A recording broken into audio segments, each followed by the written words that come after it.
send it to you again. Let's see if it's Oh, there we go. It's on? Yeah. Yep. Well, it says live, but I don't see anything. We're black.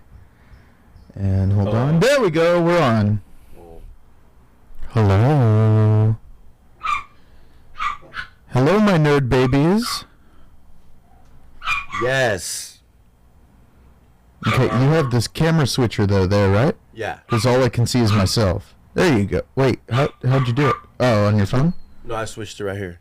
Oh, okay. This is camera 1. Look at camera 2. Boom. Camera 1, camera 2. Then once we connect it with like this and a bunch of other stuff, we can connect it into the boom, sick. Here, let me generate a I have a very particular set of skills. I will find you. I will kill you. How come I'm not like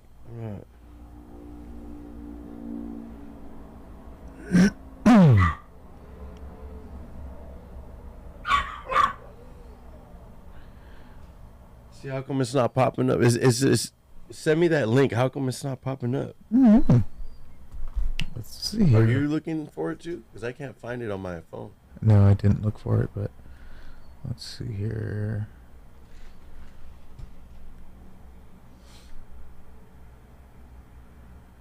Where would I find the link? Oh, right here, huh? Share? Yeah.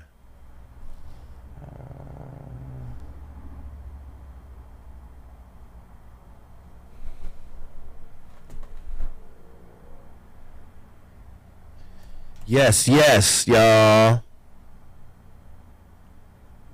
Sure the audio's audio's good. We Audio's rocking. good. Audio's good. Hat, we gotta make sure the hat's on straight. Yes. We're gonna play Blue's Clues because it's really fun. Did you get it? Did it work? Yeah. Okay. Check 1. See, it's back to Back to that? Yeah.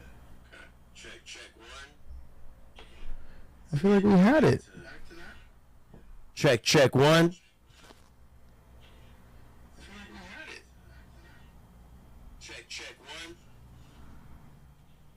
Check 1. Check 1. 1 2 1 2 1 2. Check 1 1 2.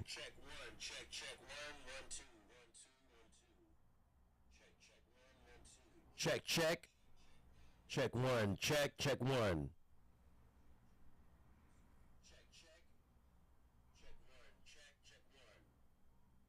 This is whack as fuck. Hey, get out of here. Hey. Check 1. Check 1. Bro, it sounded normal like 2 seconds ago, right? No. Cause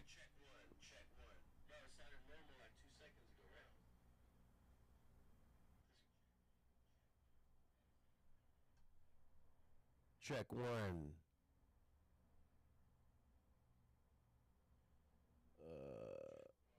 gonna have to deal with this later, but we can do.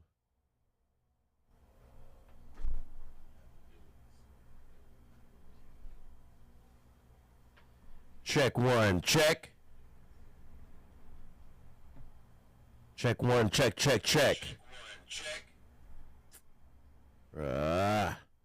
So.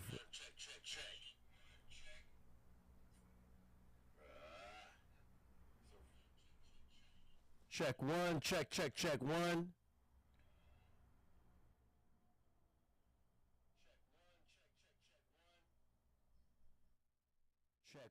Check. Check 1. 1 2 1 2.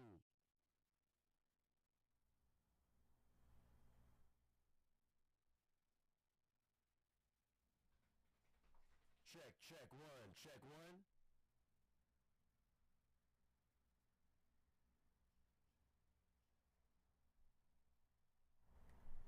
Check 1. Check 1. Get back.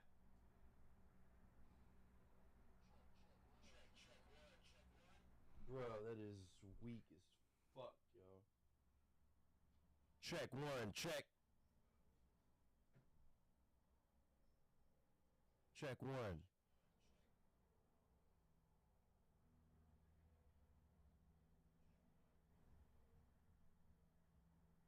Check one, check one, check one. We should have just ran it the way it was. I don't understand why it was reverted though. I have to get this shit fixed because I don't get why the fuck it's doing this every fucking time. Like, I paid all this money for this shit and this shit don't work. I know, but I'm saying, why did it get reverted to the other? I don't get it.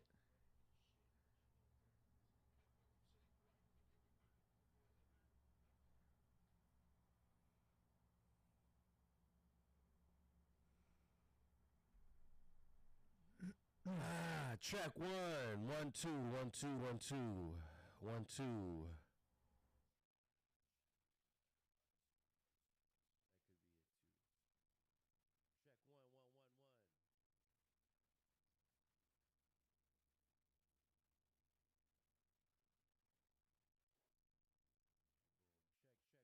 Check 1 1 1 1. Check check 1 check 1 1 1 check check check check.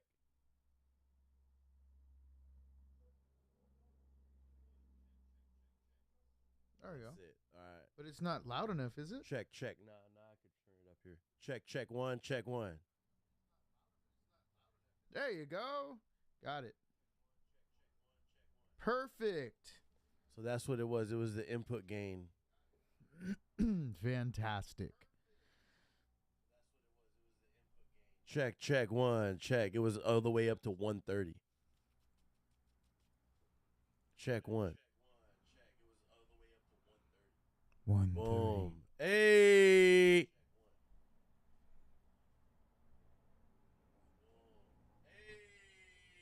Boom. We live. All right. Can you hear me? Huh? Yeah, I can hear you. On the stream, though?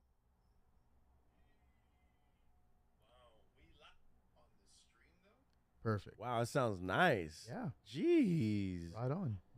Jeez Louise. Jeez Louise, I'm wet. Wet. Jeez Louise. Wet. Scar clip. Okay, let's start because it's 9 o'clock. Yeah, we're gonna have to make this a quick one. Let me see here. Let me just tweet out this. On Twitter? We'll just get this info out. Oh, you know, you kids with your YouTubes and your tweeters. Love it.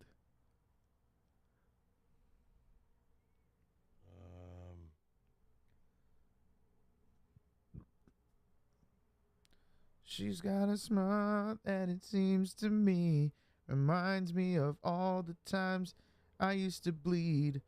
La la la la la la la. And it's something something.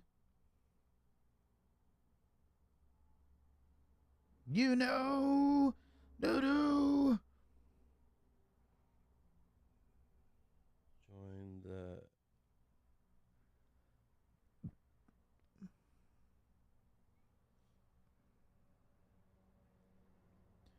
Yeah, we might get content blocked if we play like music, right?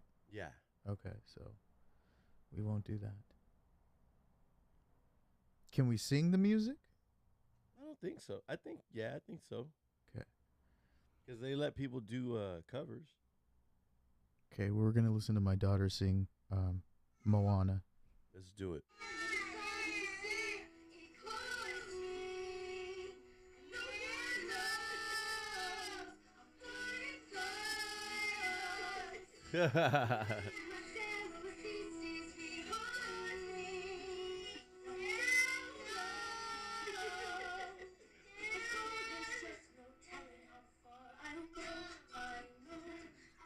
Yeah. We love you, Charlie. Yeah, look at that. Yeah. She's awesome. And everybody says they have the coolest kids, but you don't. I'm sorry, you really don't. My daughter's way cooler. Way cooler. Whenever I have kids, they got some really tough competition. Like, you better be as cool as my goddaughter, because... Yeah, she's super cool. Okay, boom. This one's live. We're going here. We're adding here. And we're gonna share this in the Treehouse Club.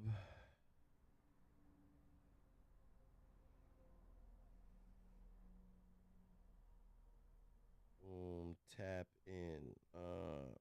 Tap, tap, tap in. Tap, tap, tap, tap. Tap, tappy, tappy roo. Tappy, tap, tappy roo.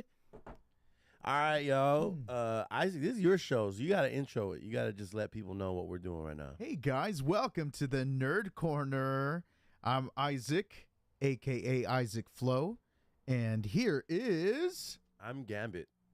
Gambit. I'm gonna be one of your many co-hosts. Hopefully, we're gonna try and curate it so you guys could, especially like when I moved to LA.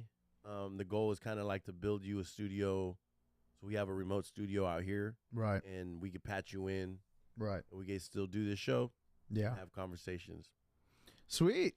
Well, anyway, here at the Nerd Corner, we talk about all things nerdy and cool and, just the headlines you might have missed, because there's a lot of them happening all the time Yes. from a bunch of different websites like those jerks at Heavy Spoilers. What assholes. Yeah, and that's another thing. I can't stand this whole I'm cool, I'm gonna ruin your flick culture. It's Why kinda would you stupid. do that? That's so messed up. You shouldn't have to. I mean, I guess it's kind of healthy to keep away from social media for a bit, but you shouldn't have to not be on social media out of fear of seeing Of somebody. spoilers, yeah. It's dumb, it's dumb. And we just went through a wave of that with the new Doctor Strange movie, which was phenomenal in my opinion. There's a lot of complaints about it online. And some of the complaints are valid. I see what the complaints are. What did you think? You went to watch it? I liked it because it was a different take on Marvel. I haven't seen anything. I mean, I guess that's per Marvel's as standard as of recent is that they've been doing a lot of shit that's like new, unique, different takes, different angles, doing different styles of cinema, Right. and just Disney as a whole. I personally liked it. I enjoyed it. I liked the little calls to horror that I kept seeing. I thought that was phenomenal. Yeah, I thought that was super dope. I really messed with the idea of. I feel like it was like a dope trolling, to be honest. The way that they teased. Spoiler alert. Spoiler alert. Spoilers. But I feel like the way that they teased that they're gonna have Xavier, like they really held that back, and it made it seem like it was gonna be some type of like crazy influential character, Right, and then they right. just killed them all, like, you know what I'm saying, right afterwards. I thought that was kind like of a funny. troll. It's Yeah, like I a thought that was troll funny. I think what I really liked though is that this movie was really. I think this is the most comic booky movie that Marvel's had. It felt like a comic book. It felt like you were watching an animated show almost. Do you think it's because of the amount of CGI, or is it's No, because not of at the all. I amount think of like I think it's like the cameos that we got. Like even seeing Professor X in his hover chair, and then they played the yeah, which was that's cool. hard. That was super hard. dope. But it was the most comic booky one because I felt it even going through pages of comic books when they're traveling the multiverse and then you see all these different realities. That was cool to me though. Like as soon as they landed in that 838 universe, I was like, oh, this is sick. Like it kind of gave me like that little spark of childhood joy where I was like, this is dope. What's the 838? That's the universe they landed in with the Illuminati. Oh, Yeah, okay, yeah, okay. What was the Our universe is 616. Which is the one That's from the comics. That's the Avengers and all. Yeah, that's like Earth, That's our timeline. That's supposed to be like yeah. us. Where, Right, like, right.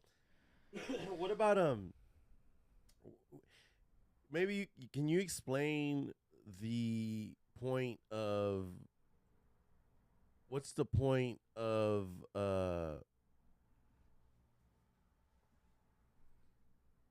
that's funny. What was the point of the like paint universe that they traveled through? I think it was just like kind of fun to show like different kinds of universes. I really don't think that one had any sense, and I thought it was kind of stupid, to be honest. Some of those universes were kind of stupid that they traveled to, like when they do the close up of America Chavez and she's underwater and she's like, is it everyone in that universe just constantly drowning, or, you know? And then that's when you get into that nerd culture where you're like, hey, we need to dissect this universe. Don't even waste your time with it because it doesn't make sense. Especially when she's like, oh, that paint universe, like, don't get trapped in there. It's really hard to find food. It's funny, but at the same time, I'm like, it's stupid. Like, she's just a blob of paint. It's dumb. Like, you really don't need to dissect it. There's no context or any kind of substance behind it. But that's kind of the point. I feel Don't that dissect I think it. that's where the multiverse is supposed to be taking it anyways, where anything could be possible. Right. Check it out. We travel through a paint universe. Right. And The one that we travel through a paint universe, you can't be arguing about the X-Men coming through at a certain timeline. There's literally no argument you can make on anything now because they did everything. I mean, as they're doing the opposite of what Star Wars. Right. Whereas Star Wars is trying to combine this big ass story and create it. They Marvel started that way, and now they're just turning into yeah. And honestly, like, I think that's a cool way to adapt, because if you continue on the same story you started, what was it, 14 years ago or whatever, you're not gonna come to any like logical conclusions, because you're gonna be like, whoa, wait a minute, these characters started off like, no. So that's why you have to open up something like the multiverse to be like, hey, we could do whatever we want. We want Red Hulk, sure, why not? We want, you know, a Hulk jumping across continents, sure, why not? You could do anything now, and it's literally accepted. I think it's cool. I like it. It's like, oh, but let me ask you this. So, in case anybody hasn't seen, She-Hulk trailer did premiere yesterday, and we need to set this up so we can react to it and watch it. Yeah, we should. We should do that. But anyway, a lot of people are complaining about the uncanny valley of it. So I'm just going to show you just a little clip of it, just so you can see. And in case anybody doesn't know what the uncanny valley is, it has to do with CGI. So basically, when you have a CGI character and they're trying to be too human-like, our brains are pre-programmed from birth. That's just genetically programmed to notice like when something is off. And I forget who the heck like pointed that out. Some psychiatrist. Anyway, basically, we're supposed to be able to distinguish what's fake and what's real. And the uncanny valley is where you dip into that point where you're like, is it real? Is it fake? What's practical? What isn't? Right. And, you know, we got that in Star Wars when deep fake. Yeah, the deep fake, and then with Peter Cushing in when they resurrected him in Rogue One, you know. Tarkin. Yeah. You know, personally, with the MCU, I've kind of learned to shut that off. Hulk doesn't look real to me. Yeah. You know what I mean? Even when they make him how he's supposed to be now more, he's developed whatever to help him keep it under control. And he's like part Hulk still. And even that's probably my biggest complaint about it. I didn't like how. Okay, so there it is. That's her. So you're going to see her right now. See? It's an uncanny valley where it's kind of like she looks like she's got makeup on, but you can tell it's CGI. Yeah. You know, and people are upset about it. I personally think that I have gotten to a point with the MCU where I'm like, I'm not even thinking about it, where it's like freaking comic book universe. Exactly. So I see it more in like the terms of like, oh, they're comics. And really, that's like, I feel like that was people's biggest complaint with the old X-Men, was that them shits was like wild, like too I'm from Earth-y. Yeah. You know, like yeah, especially with the dude who plays Darth Maul, Ray Park. Toad. He played Toad, yeah. And it was like, you can make him CGI. I'm not going to mind it, because I don't want to see this guy floating on wires going, and they're inserting a CGI tongue. Just make him CGI. I don't care, you know? We go to these movies not for realism. We go to suspend our disbelief. It's like Guardians of the Galaxy got a talking raccoon. Yeah, and Rocket looks extremely cartoonish. Like, He's I'm not sick. gonna And he's probably my favorite Guardian. Him and Drax. I mean, they're all pretty great. even Drax is pretty great. even in this new Doctor Strange, Gargancho I forget his name, that tentacle monster in the beginning.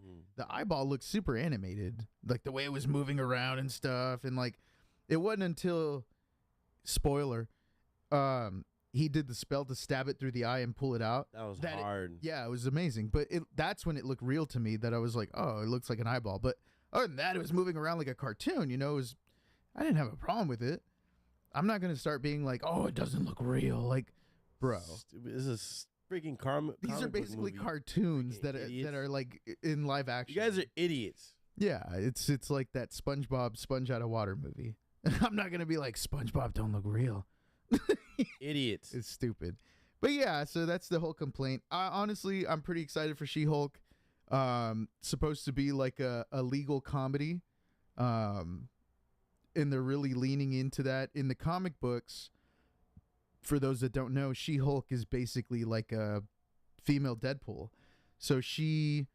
a meta character. Yeah, she breaks the fourth wall. She addresses how overly sexualized comic book women are. So she owns it, and it looks like that's what they're doing in this show. This looks like the horniest show. Because, again, the last shot, I'm just going to show you real quick. It's pretty freaking hilarious. She's talking about... funny. I think... She's talking about dating in her 30s. Who do they get to play her? I don't know her. I don't know the actress. She Good looks for pretty her. cool, though. Attorney at law. Dude.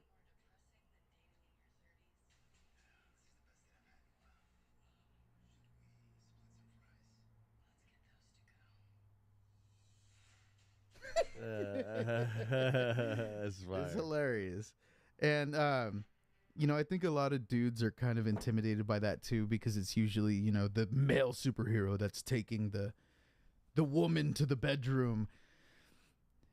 Guys, if you guys are comic book fans... I need to get more tree, but yeah, keep going. If you guys are comic book fans and you have some misogynistic point of view, this is not the year for you. We have Jane Foster as Lady Thor. We got She-Hulk coming in and just wrecking whatever dude she wants. And it's just the year for women right now. Sylvie and Loki, you know, she murdered He Who Remains, which is basically Kang the Conqueror. There's going to be a female Thor, right?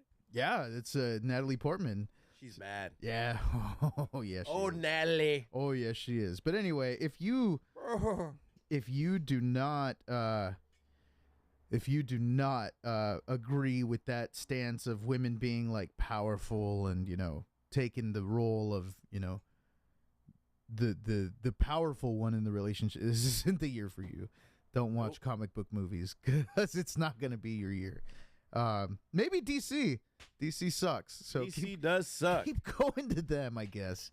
You can watch The Rock be Black Adam. Somebody somebody was actually making a like a whole argument for DC online. Yeah, like, you know, there's always people who are making those arguments and they're wrong, but yeah, I'm just kidding. Everybody's got their own preferences. You're wrong, but it's okay. Yeah, you have trash opinions. Yeah, your opinions suck, but it's okay. We're not mad. So whatever. But yeah, you know, She-Hulk, I'm very excited. I love that Marvel, like you said, about the horror elements in Doctor Strange. The horror elements. I love the horror elements. No, but the horror elements, I love that because they're stepping out of their comfort zone, and it's doing a different genre. Like right off the bat, spoiler alert, but right off the bat, like 20 motherfuckers die, like right off the bat. Yeah, dude, that is Marvel's most brutal movie because the death toll is high, and when Wanda comes in, she don't care about people. She is straight wrecking people, straight wrecking people, and it's amazing to see. I think it's a refreshing take. Eternals kind of tried to do something similar because they included a sex scene, which was really awkward and uncomfortable. Actually, That's weird. Yeah, they didn't do it right. Like, all of a sudden, you just see Gemma Chen just like moaning, and it didn't work. This She-Hulk looks hilarious, and I think that's what people aren't understanding. People that are complaining about it online. It's a comedy. It's a different genre being brought into the MCU, and I'm here for it. I freaking love it. I love that they're expanding. You can't have the same thing over and over again for 30 years. Nah. It's got to change. It's got to be adaptive. It's got to, welcome new things. Even the Miss Marvel thing, I'm not really excited for that show. It looks pretty much like a Disney Channel show, and that's cool though. It's going to be for kids, Disney and Marvel are producing like 6 of these Marvel shows a year. If 4 of them are for you, dude, that's pretty cool. Those are dope. If 2 of them aren't, cool. 4 were for you, 2 aren't. You can't be mad at that. Not every show is going to be for you. Not every show is going to be, rocking. Yeah. But if the majority of them are, then Marvel did their job, dude. I feel like the whole point is to diversify, right? What they've already been doing, and being more inclusive of other like types of film watchers, because they want to kind of win everybody over and show that they could do multiple styles. And honestly, I think that's pretty hard. What they're doing with Miss Marvel is that they're including, the Indian culture. A girl that's from New Jersey, and she feels like she's never going to get out because she's Indian in a predominantly, white city. That's freaking dope. They're making commentary while diversifying their genres and expanding to different audiences. I think it's sick. She-Hulk looks like something that you would see on, I don't know, what's a network that does, shows for predominantly women to, feel impacted. TLC, Oxygen, stuff like that. That's what She-Hulk not TLC. You're thinking of TLC is another learning channel. So there's like okay. You're talking about it's Oxygen and not QVC. Shopping. Damn, we got real misogynistic real quick. Hold on. Women networks. So ignorant. W is just called W.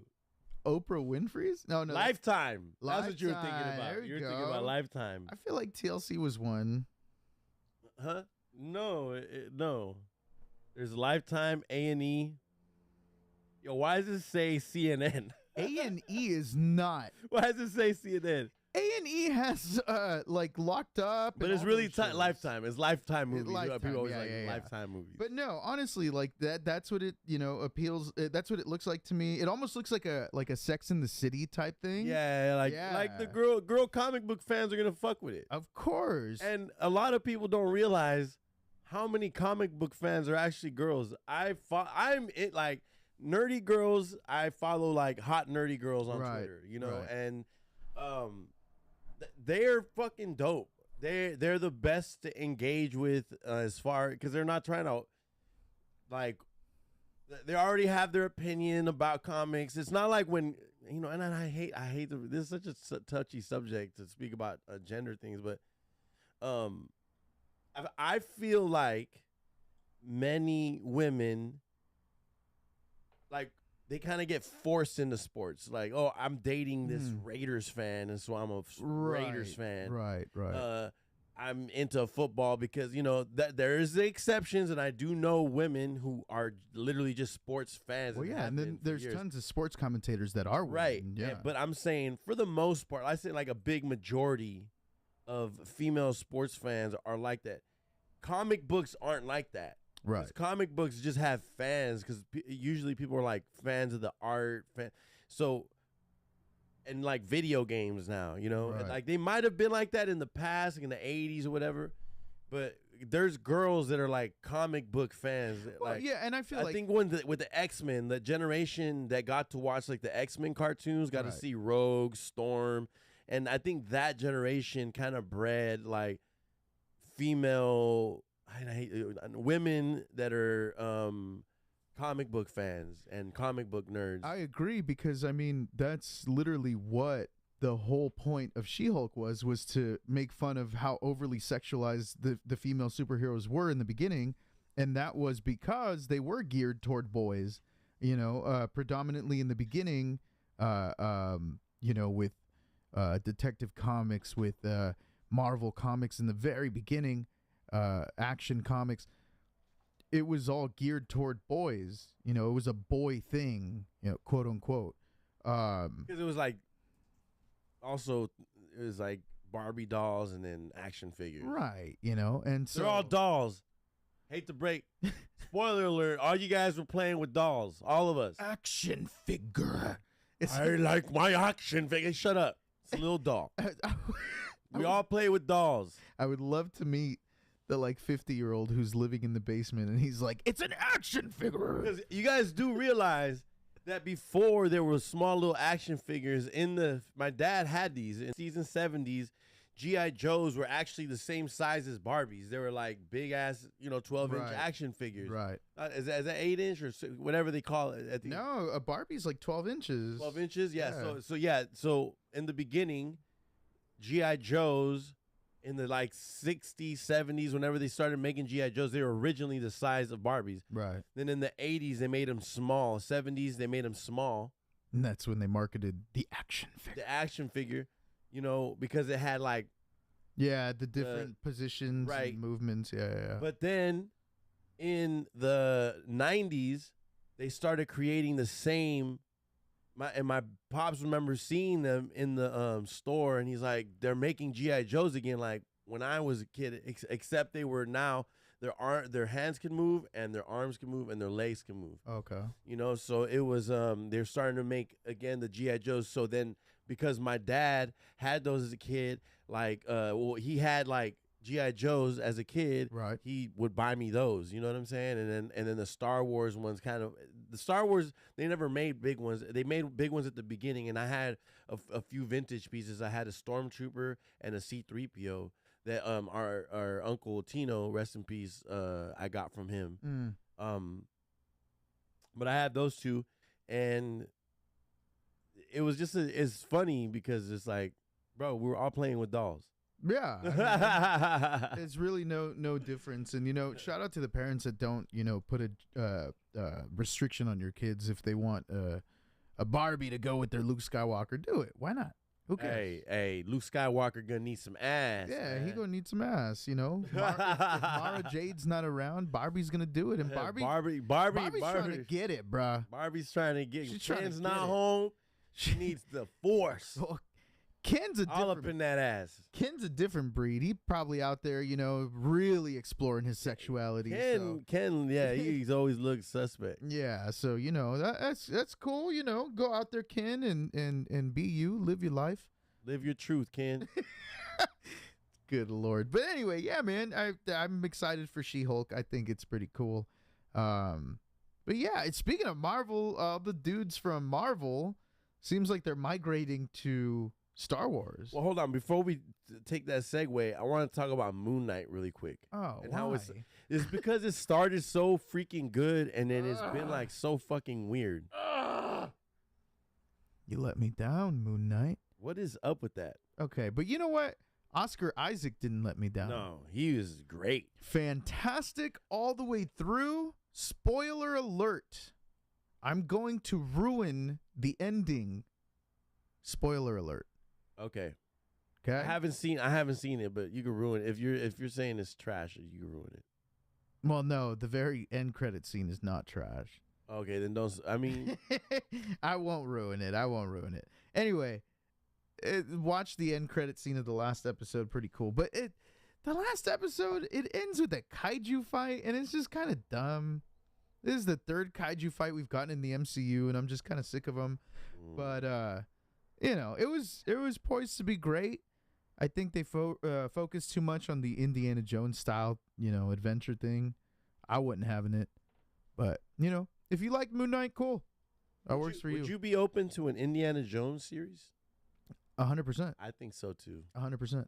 I would watch the hell out of that. It was literally, and Star Wars were probably my two favorite first movies. We saw Indiana Jones, he was the professor, and his side hustle was being, a archaeologist explorer, right? That was like his hobby. But Fire. we only saw the missions in those movies, Right. Which And is, his whole thing is that he used to probably like once a He month. was always out there. Once a month or every weekend. We basically, when we caught up with Indiana Jones in the first movie, he was already mid heist in that temple, and he was like known. Yeah, he was like known, and that's why, like he was known by pirates, right? And that's why all raiders and. That's honestly why all the girls in his class were like horny for him. Because he was like a bad boy. Which, to be honest, Steven Spielberg, congrats for doing it in college and not being creepy.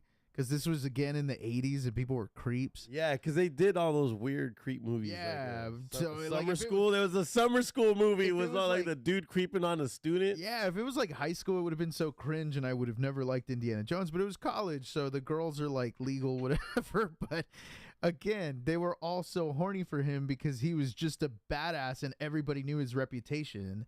And to be honest, think about it. If you had a teacher that you knew like went and did like government contract work in the summer and then came back to teach, you'd be like, that's hard. That's my favorite teacher. But yeah, so and was doing crazy shit. He wasn't only doing that, he was doing crazy shit. Like he was, fighting Nazis and like beating up Nazis and bringing back relics from the Nazis and recovering them like hard. Rice says that there has been an Indiana Jones series, which is the Chronicles, true. And I was literally about to talk. That was a good freaking show. That was River Phoenix. Phoenix, yeah. And he played them in the movie too, right? In the third one, yes. When he played at the beginning. Actually, I don't know. Did this show ever get done? Did it ever get an episode? Because I think he died. The Chronicles? Or they did have it? Dude, they had a whole season or two. Really? It was a great fucking show. It was about him like being a kid exploring around. Like it was literally him as a kid. Oh, see, it wasn't River Phoenix in that. Okay, so River Phoenix was the one who played him in the movie. The movie, yes. Rest in peace. He was a good actor. Yeah, that's. Oh wow, 92 to 93. Okay. Yeah, it was. I remember that. It's called the Indiana Jones Chronicles. 2 seasons. Okay. All right. Yeah, I didn't realize it went on that long. Shout out Rice for pointing that out. And Moon Knight was disappointing, Rice. It really was. I would be very open to a series like that. I think that would be super sick. But again, I don't want young Indiana Jones. I want when we met Indiana Jones, the first movie. Again, people don't realize this. Indiana Jones, the first movie, Temple of Doom, that was Raiders of the Lost Ark.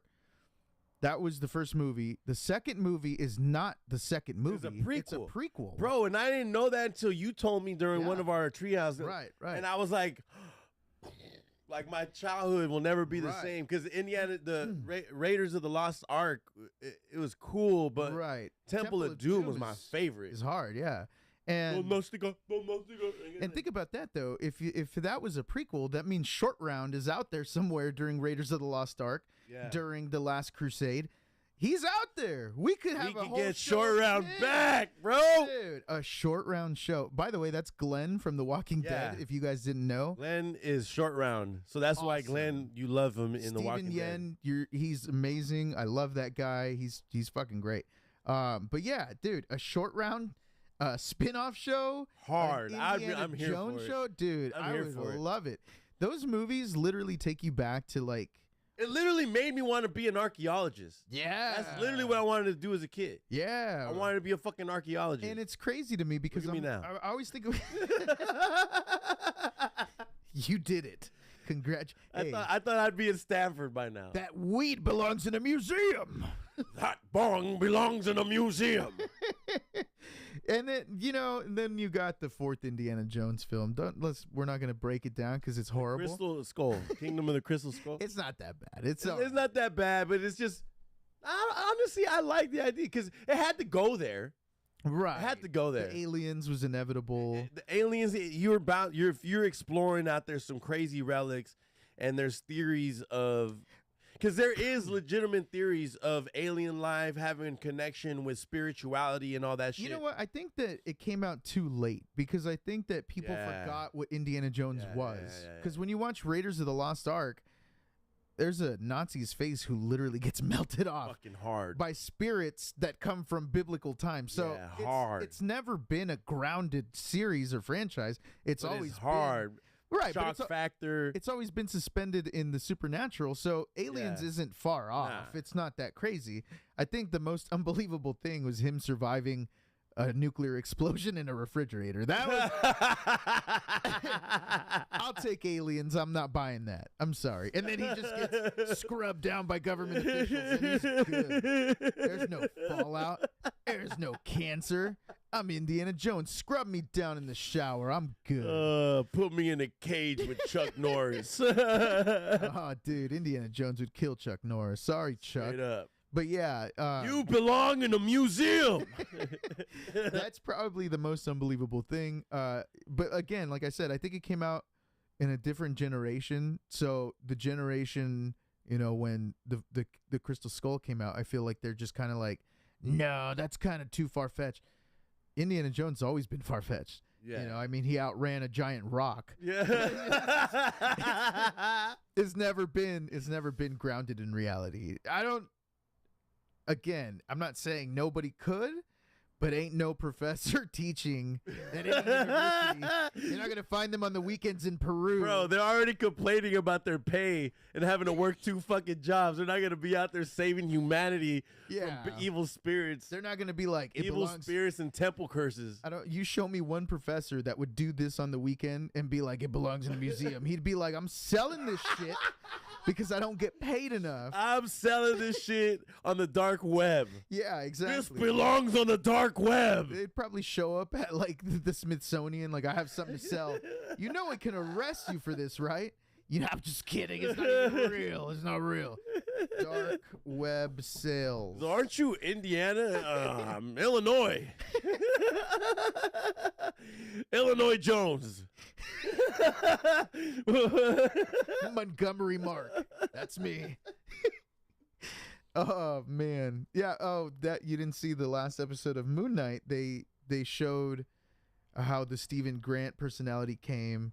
He was watching like an Indiana Jones ripoff, and it was called like Tomb Doctor or something like that.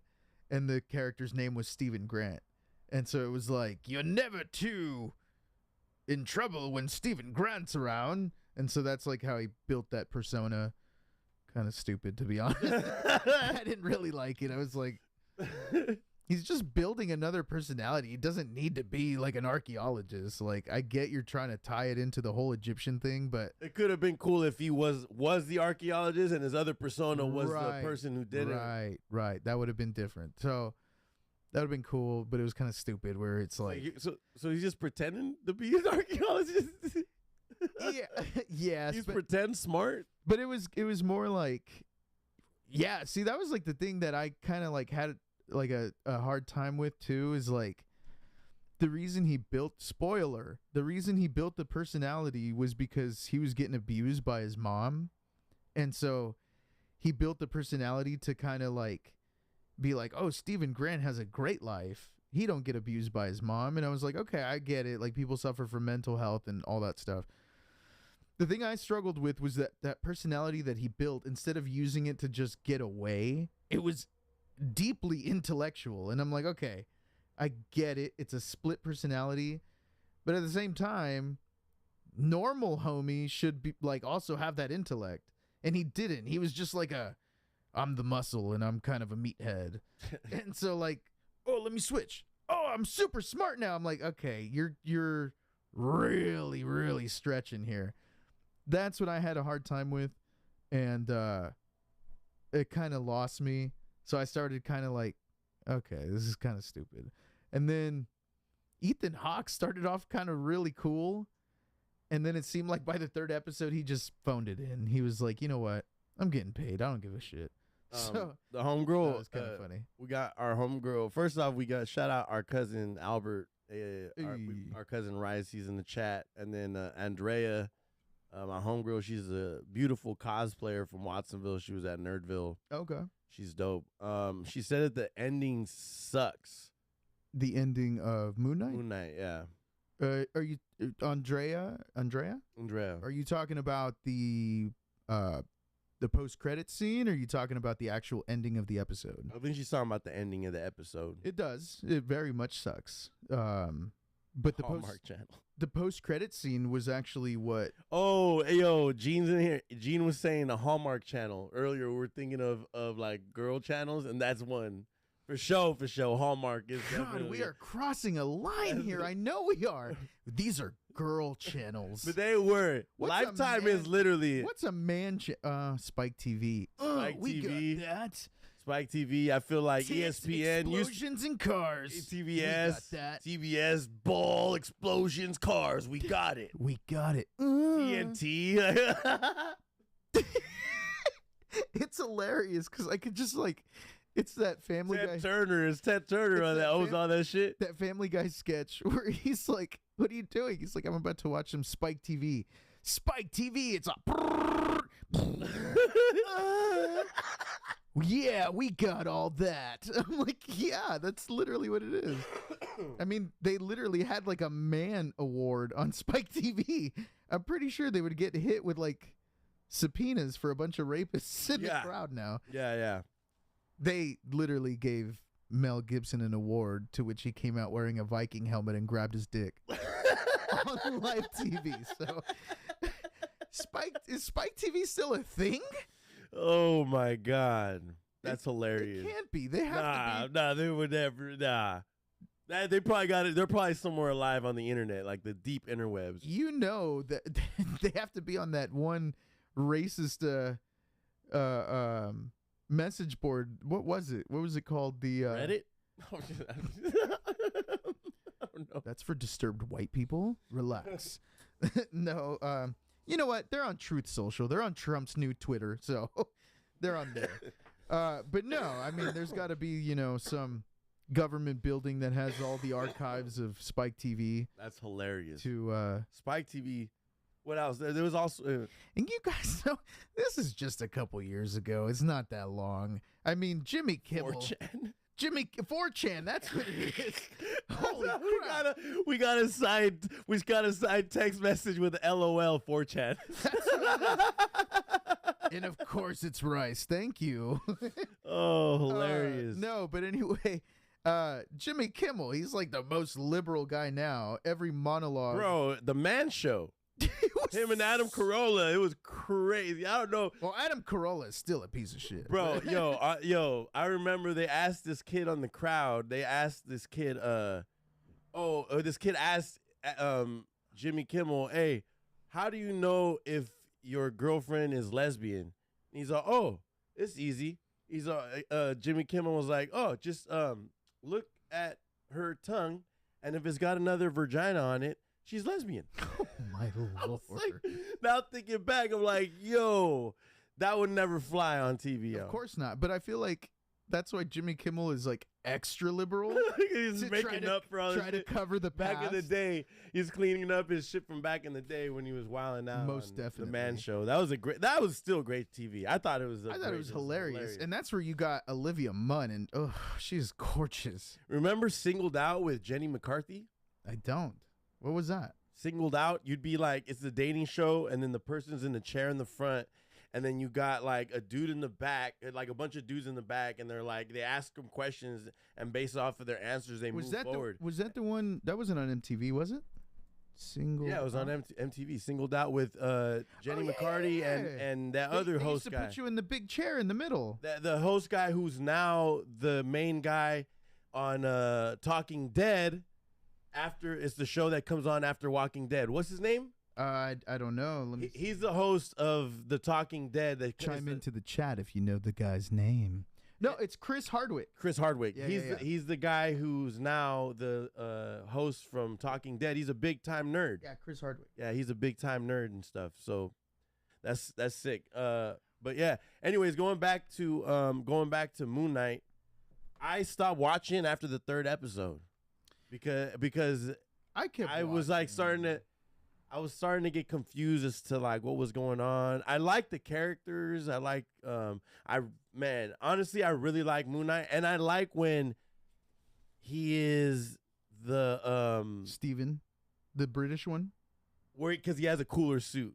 Right. As sick. As Mr. Knight. That's what he's called in the comics, Mr. Knight. Oh, that's hard. That's hard. Yeah, I love that. I love that too. I love the back and forths. Oscar Isaac was fantastic. Like, if we could do a movie that's not, I don't know.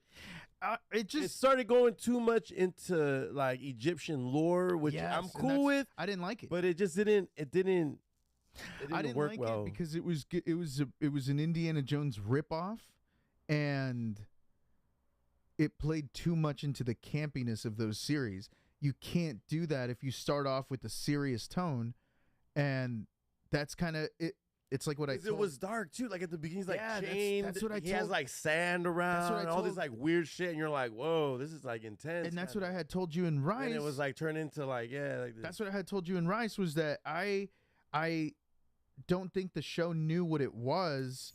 I think it was very misguided, and I think it didn't have like a set tone. And I don't know whose fault it is, but again, it was kind of everywhere. Like it was super dark, and I was like, dope, this is starting really cool. And then it got really campy, and I was like, okay, it's kind of, teetering that line. By the 5th episode, when they get to, I think it's the 5th one.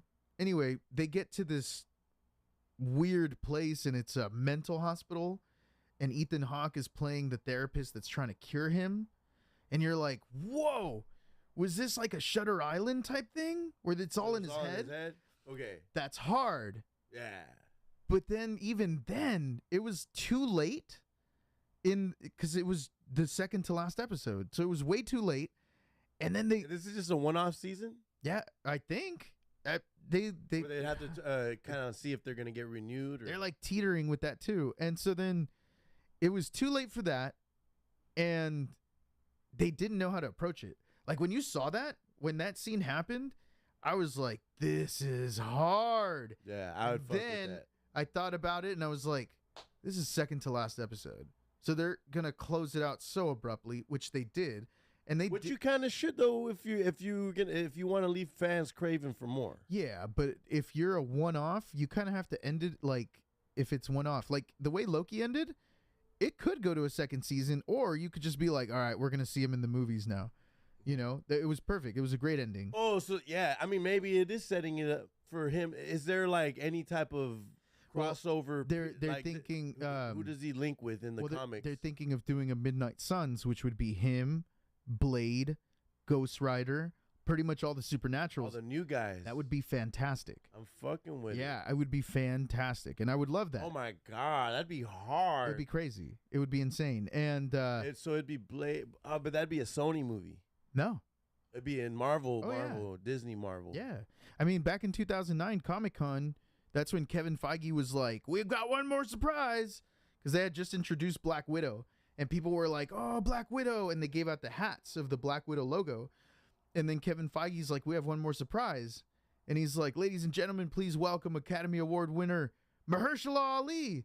And so he came out, and then that's when he was like, he brought his own hat, and he puts it on, and it said Blade. And that was 3 years ago. Yeah. And the only tease we've gotten of Blade is in the Eternals when Dane Whitman is literally about to touch the ebony blade, and then all you hear is, are you sure you want to do that, Mr. Whitman? And then we don't see it, but it's Mahershala Ali's voice, so it's Blade looking out for that, supernatural sword and pretty much trying to bring in him into the Midnight Suns. Yeah, so it's pretty cool because right now I feel like Mahershala Ali's serving the purpose that Nick Fury did when the MCU first started, recruiting all these big names to do a Midnight Suns team up. I am so sad that they're not using Wesley Snipes. Not. That was the funniest thing to me when that thing was teased. 3 years ago. Hey, my homie Gene Best, love you too, bro. Big up to the East Coast, bro. Love you, bro.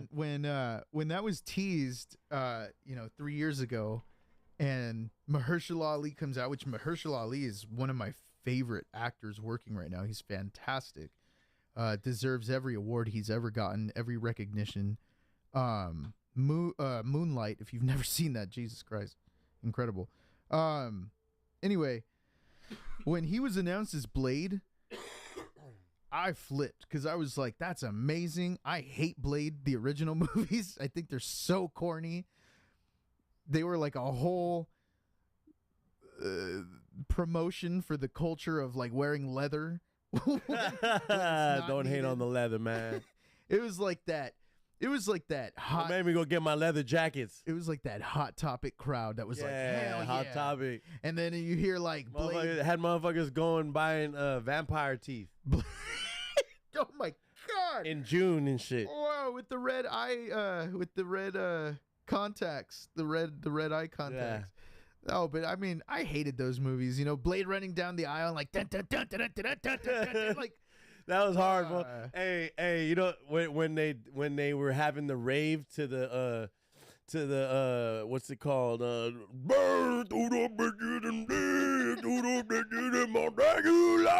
What's that? Who's that? Rob Zombie. It's a Rob Zombie where they're having the rave and it's like and then the blood starts pouring out of the fucking father's all boom, boom, boom, boom, and then he goes in there and just starts killing. That's hard. So Matrix leather. Yeah, Matrix.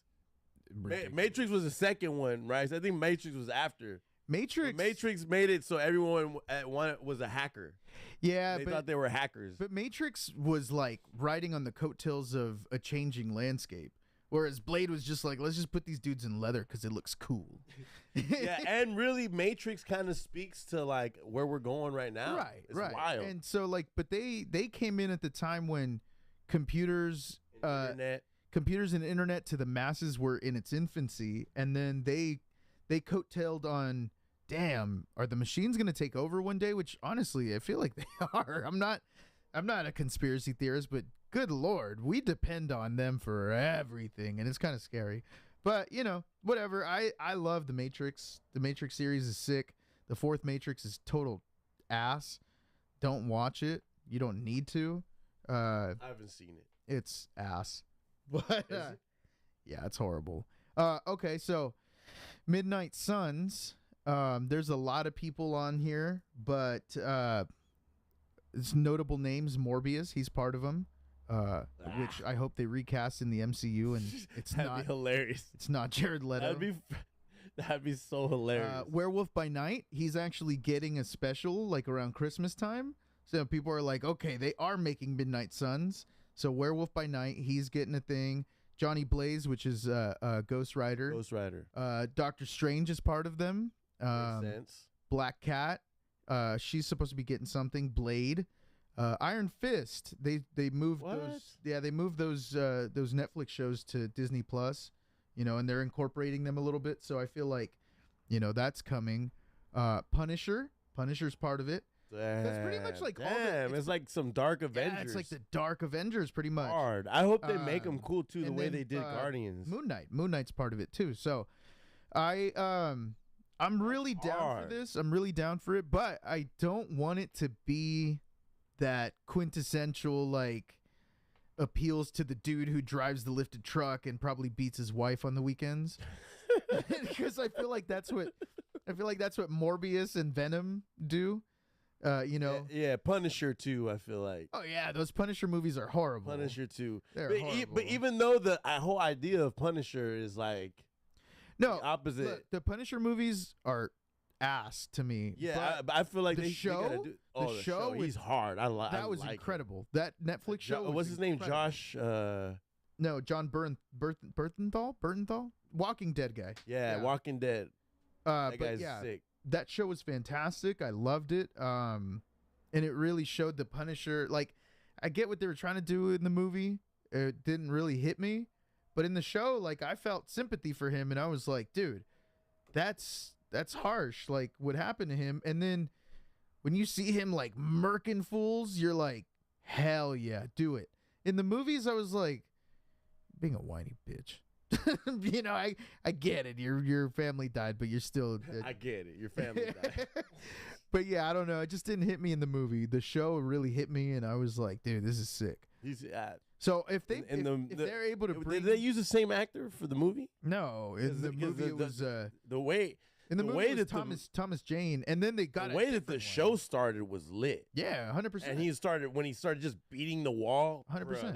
That was hard. I'm fucking with him. Yeah, so honestly, I hope they cast him in the MCU. They should, because they're bringing in Charlie Cox as Daredevil, in No Way Home. So if they are really going to save any of those characters, I would love for them to save him. I mean, in Hawkeye, they brought in God, I'm blanking on his name. The dude who plays Kingpin. I forget his name. Remind us in the chat. But anyway, the dude who plays William Fisk, Kingpin, they brought him back from the Daredevil show. Oh, the dude from Full Metal Jacket? Yes, yes. Yeah. Oh, here we go. Rice chiming in. What's his name? D'Onofrio, yeah. Vincent D'Onofrio. He's great. I love him in Full Metal Jacket. He made that movie. Yeah. He made that movie. 100%. Because after he died, it was like cool, but it wasn't. And again, it's a little polarizing, because when they brought in Kingpin to Hawkeye, I was like, okay, is he the same one? Is he a different one? Now that the multiverse is open, it could be a different one, and that's fine. Yeah. And it really don't matter. And it's a variant of him, because those shows are completely different in tone. But I hope they don't overdo it, though. I hope that you have a good reason to show a variant of somebody. Right. Like in this case, it was like the Illuminati or whatever, right? So they had a reason to show a variant. I don't want there to be like a variant just because they couldn't cast the same guy from the last. I feel like what Marvel's doing, though, is really smart, because we had Loki, which dealt with, variants and opening a multiverse. Mm-hmm. Then we had the Eternals and Shang-Chi. Neither of them touched on that. Great. It gives us time to digress. We watch more Marvel stories. Then we get Spider-Man No Way Home, multiverse. Cool. We loved it. A little chill out with Hawkeye, time to relax, cool. Then we get Doctor Strange, dope. Now we're going to get Thor Love and Thunder. I don't think it's going to really delve into the multiverse. I don't know for sure, but I don't think it is. So I feel like Marvel's doing this like teeter-totter thing, and it's really working. It's working for me, to be honest, because if they just went straight into like, let's just do multiverse for everything, it would get so old. And you'd be like, okay, well, they brought in fucking Anthony Hopkins as Tony Stark because we can't get Robert Downey Jr. or some shit like that. Like it would be stupid. It would get, to a point like, oh no, that's Tony Stark in the future. That's why he's played by Al Pacino. So let me tell you this. I love you 3000. I love you 3000. I love you all types of 3,000. It would be so stupid. You know what I mean? And then it's like, what the fuck? And then, no, like, and that's the thing I don't mind either. I don't mind if, variants are of different races, but kind of make it to where it's not constantly that either. Like, I'm not saying we don't need a Chinese guy and then a Mexican Tony Stark and then it's just, do it when it's right. Like Reed Richards, we just had, Jim from The Office, John Krasinski played Mr. Fantastic, and Kang the Conqueror is played by Jonathan Majors, who's black. That's supposed to be his descendant. They're 1,000 years apart, so I get it. It's not a big deal if one's white, one's black. Yeah.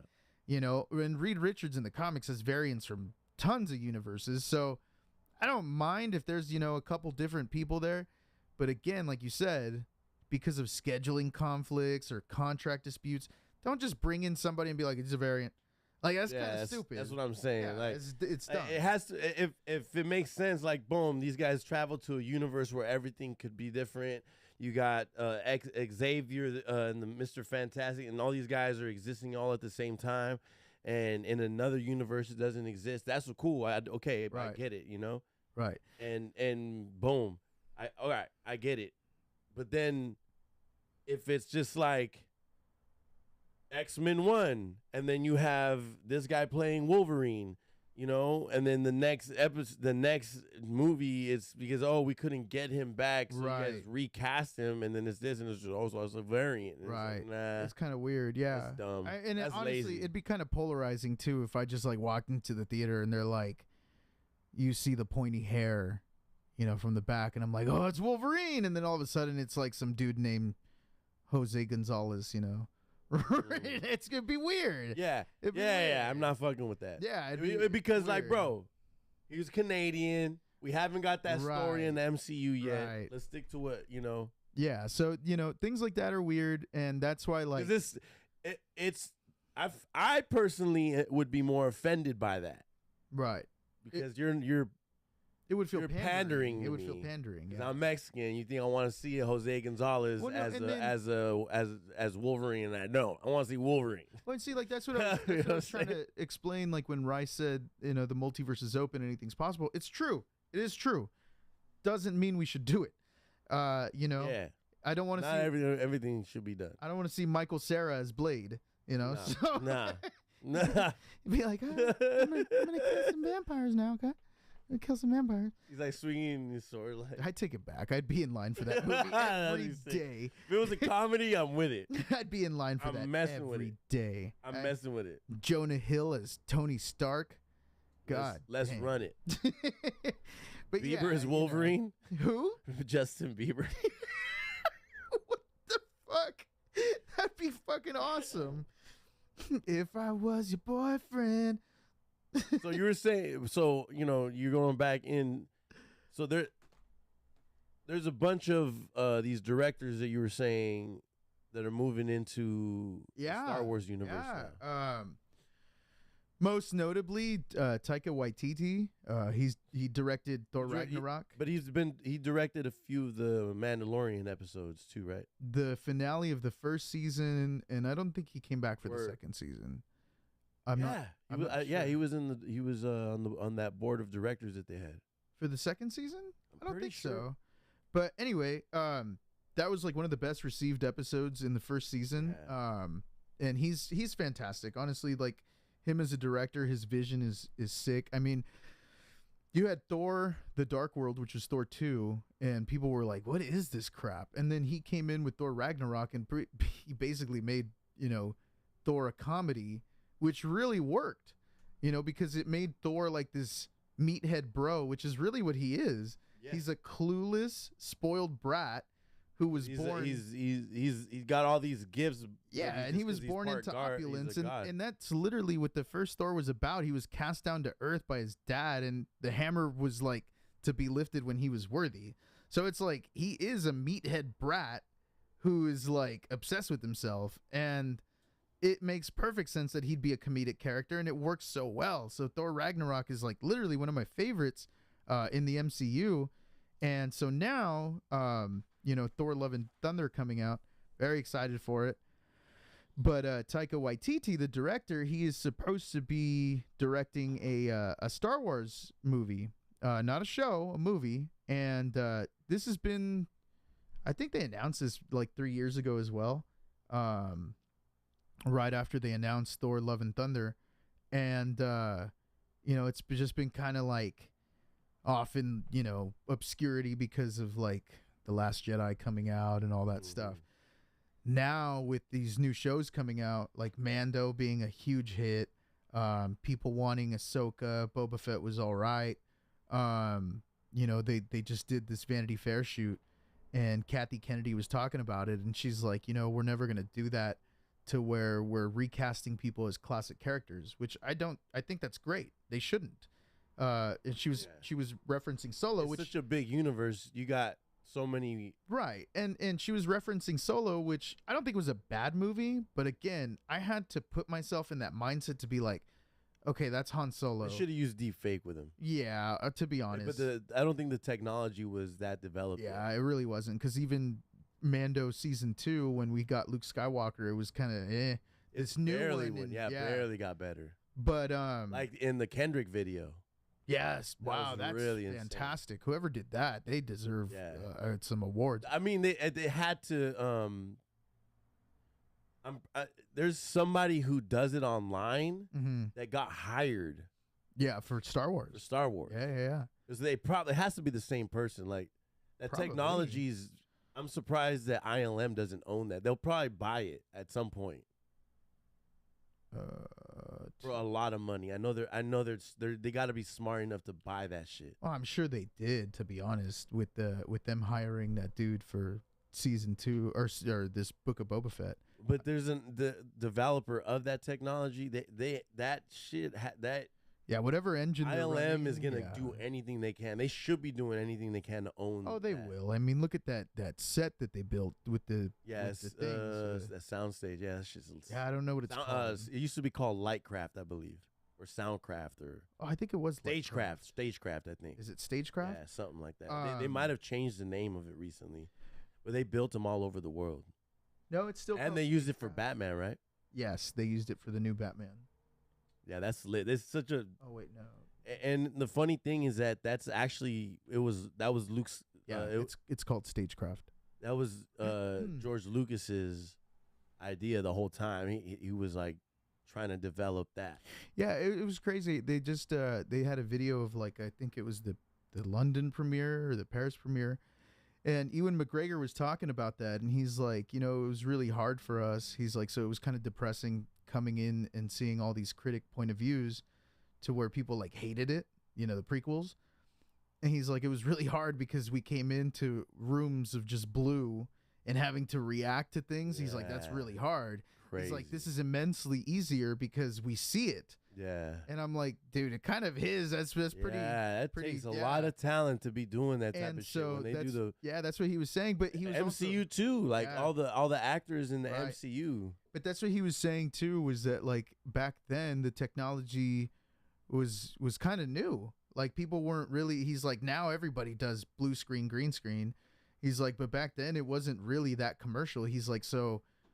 George Lucas was still pioneering things, and I'm like, yeah, he really was, to be honest. Like, I get like the hate that the prequels get, but to be honest, yeah, like the technical side of it, there's no match to it.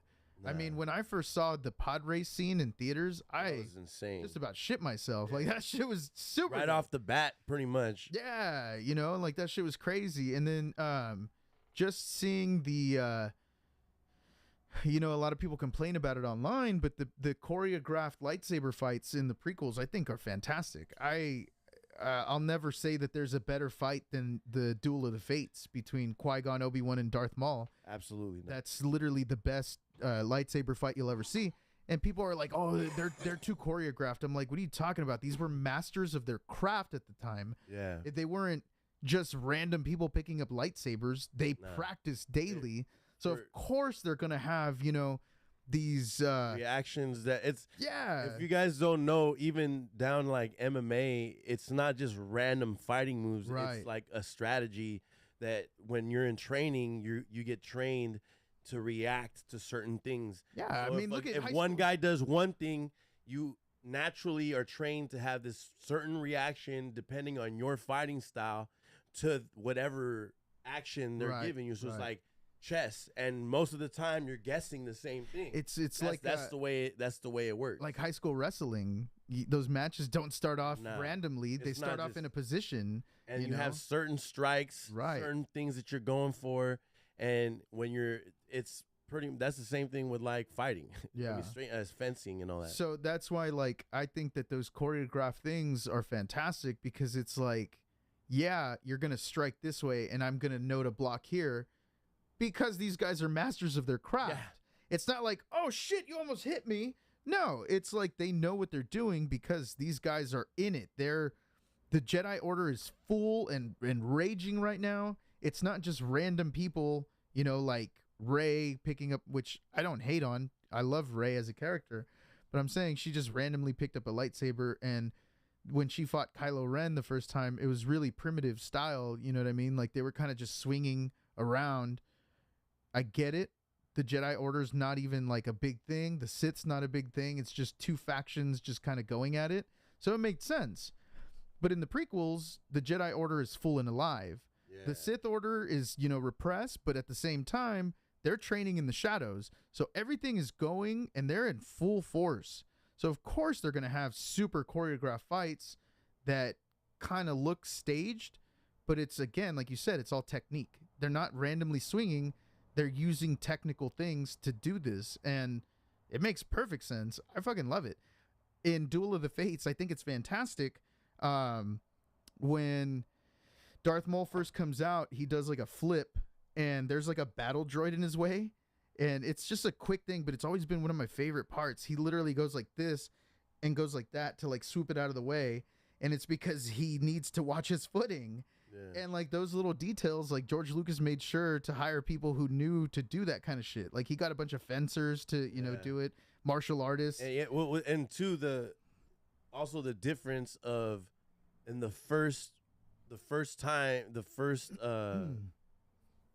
the first movies, they were more of like fencing style, right? And then it turned into more like samurai ninja style. Which honestly, I feel like George Lucas had that vision from the get-go because he was always inspired by Japanese, you know, motion pictures to make Star Wars, and so I feel like he just didn't have the access or the budget to do things like that, to hire people who would be like, let me choreograph these badass fights. He didn't have that, you know, and I also feel like people in the 70s would have probably shit themselves if they saw something like that because they were simpletons. But, you know, it was just so sick. Like just the tiny little things. And I'm not saying the prequels are like amazing because they have their faults. I'm not the biggest fan. I'm a fan, but not, you know, a huge fan. But I'm more of the fan of the story part of it. Right, yeah. And I like the world building because the world building is sick. But, you know, like just little things like even in that Duel of the Fates, you know, when Obi-Wan's waiting for the energy shields to open and he's just hopping there like a boxer. He looks like a boxer coming out of a corner, you know, and he's hopping, and as soon as it opens, he goes straight into fighting Darth Maul. Just little things like that. It made it really cool because it wasn't just two geriatric dudes fighting on the Death Star. You know what I mean? Yeah, like, because I mean, but it's also, it was like Alec Guinness, who's an old geriatric dude, and then it was like freaking this bodybuilder dude, right? David Prowse in a tight. Again, for the 70s, it was incredible, but I do like that too. Is that at that point in the Star Wars story, there is no Jedi, you know, there is no Jedi group. The Sith are pretty much, you know, just Darth Vader and Darth Sidious. Darth Sidious is just chilling. He's like, I'm the Emperor. He's not worried about like, hey, let me show you some cool moves, Anakin. You're part machine. You're an idiot. Get the hell out of my face. You know, in the comics, Darth Sidious tried to kill Darth Vader a bunch of times. He was like mean to him. Yeah, and so like it's not like he's gonna keep teaching him how to use his robot limbs and stuff. He's like, whatever, dude. Like, just do what I tell you to do.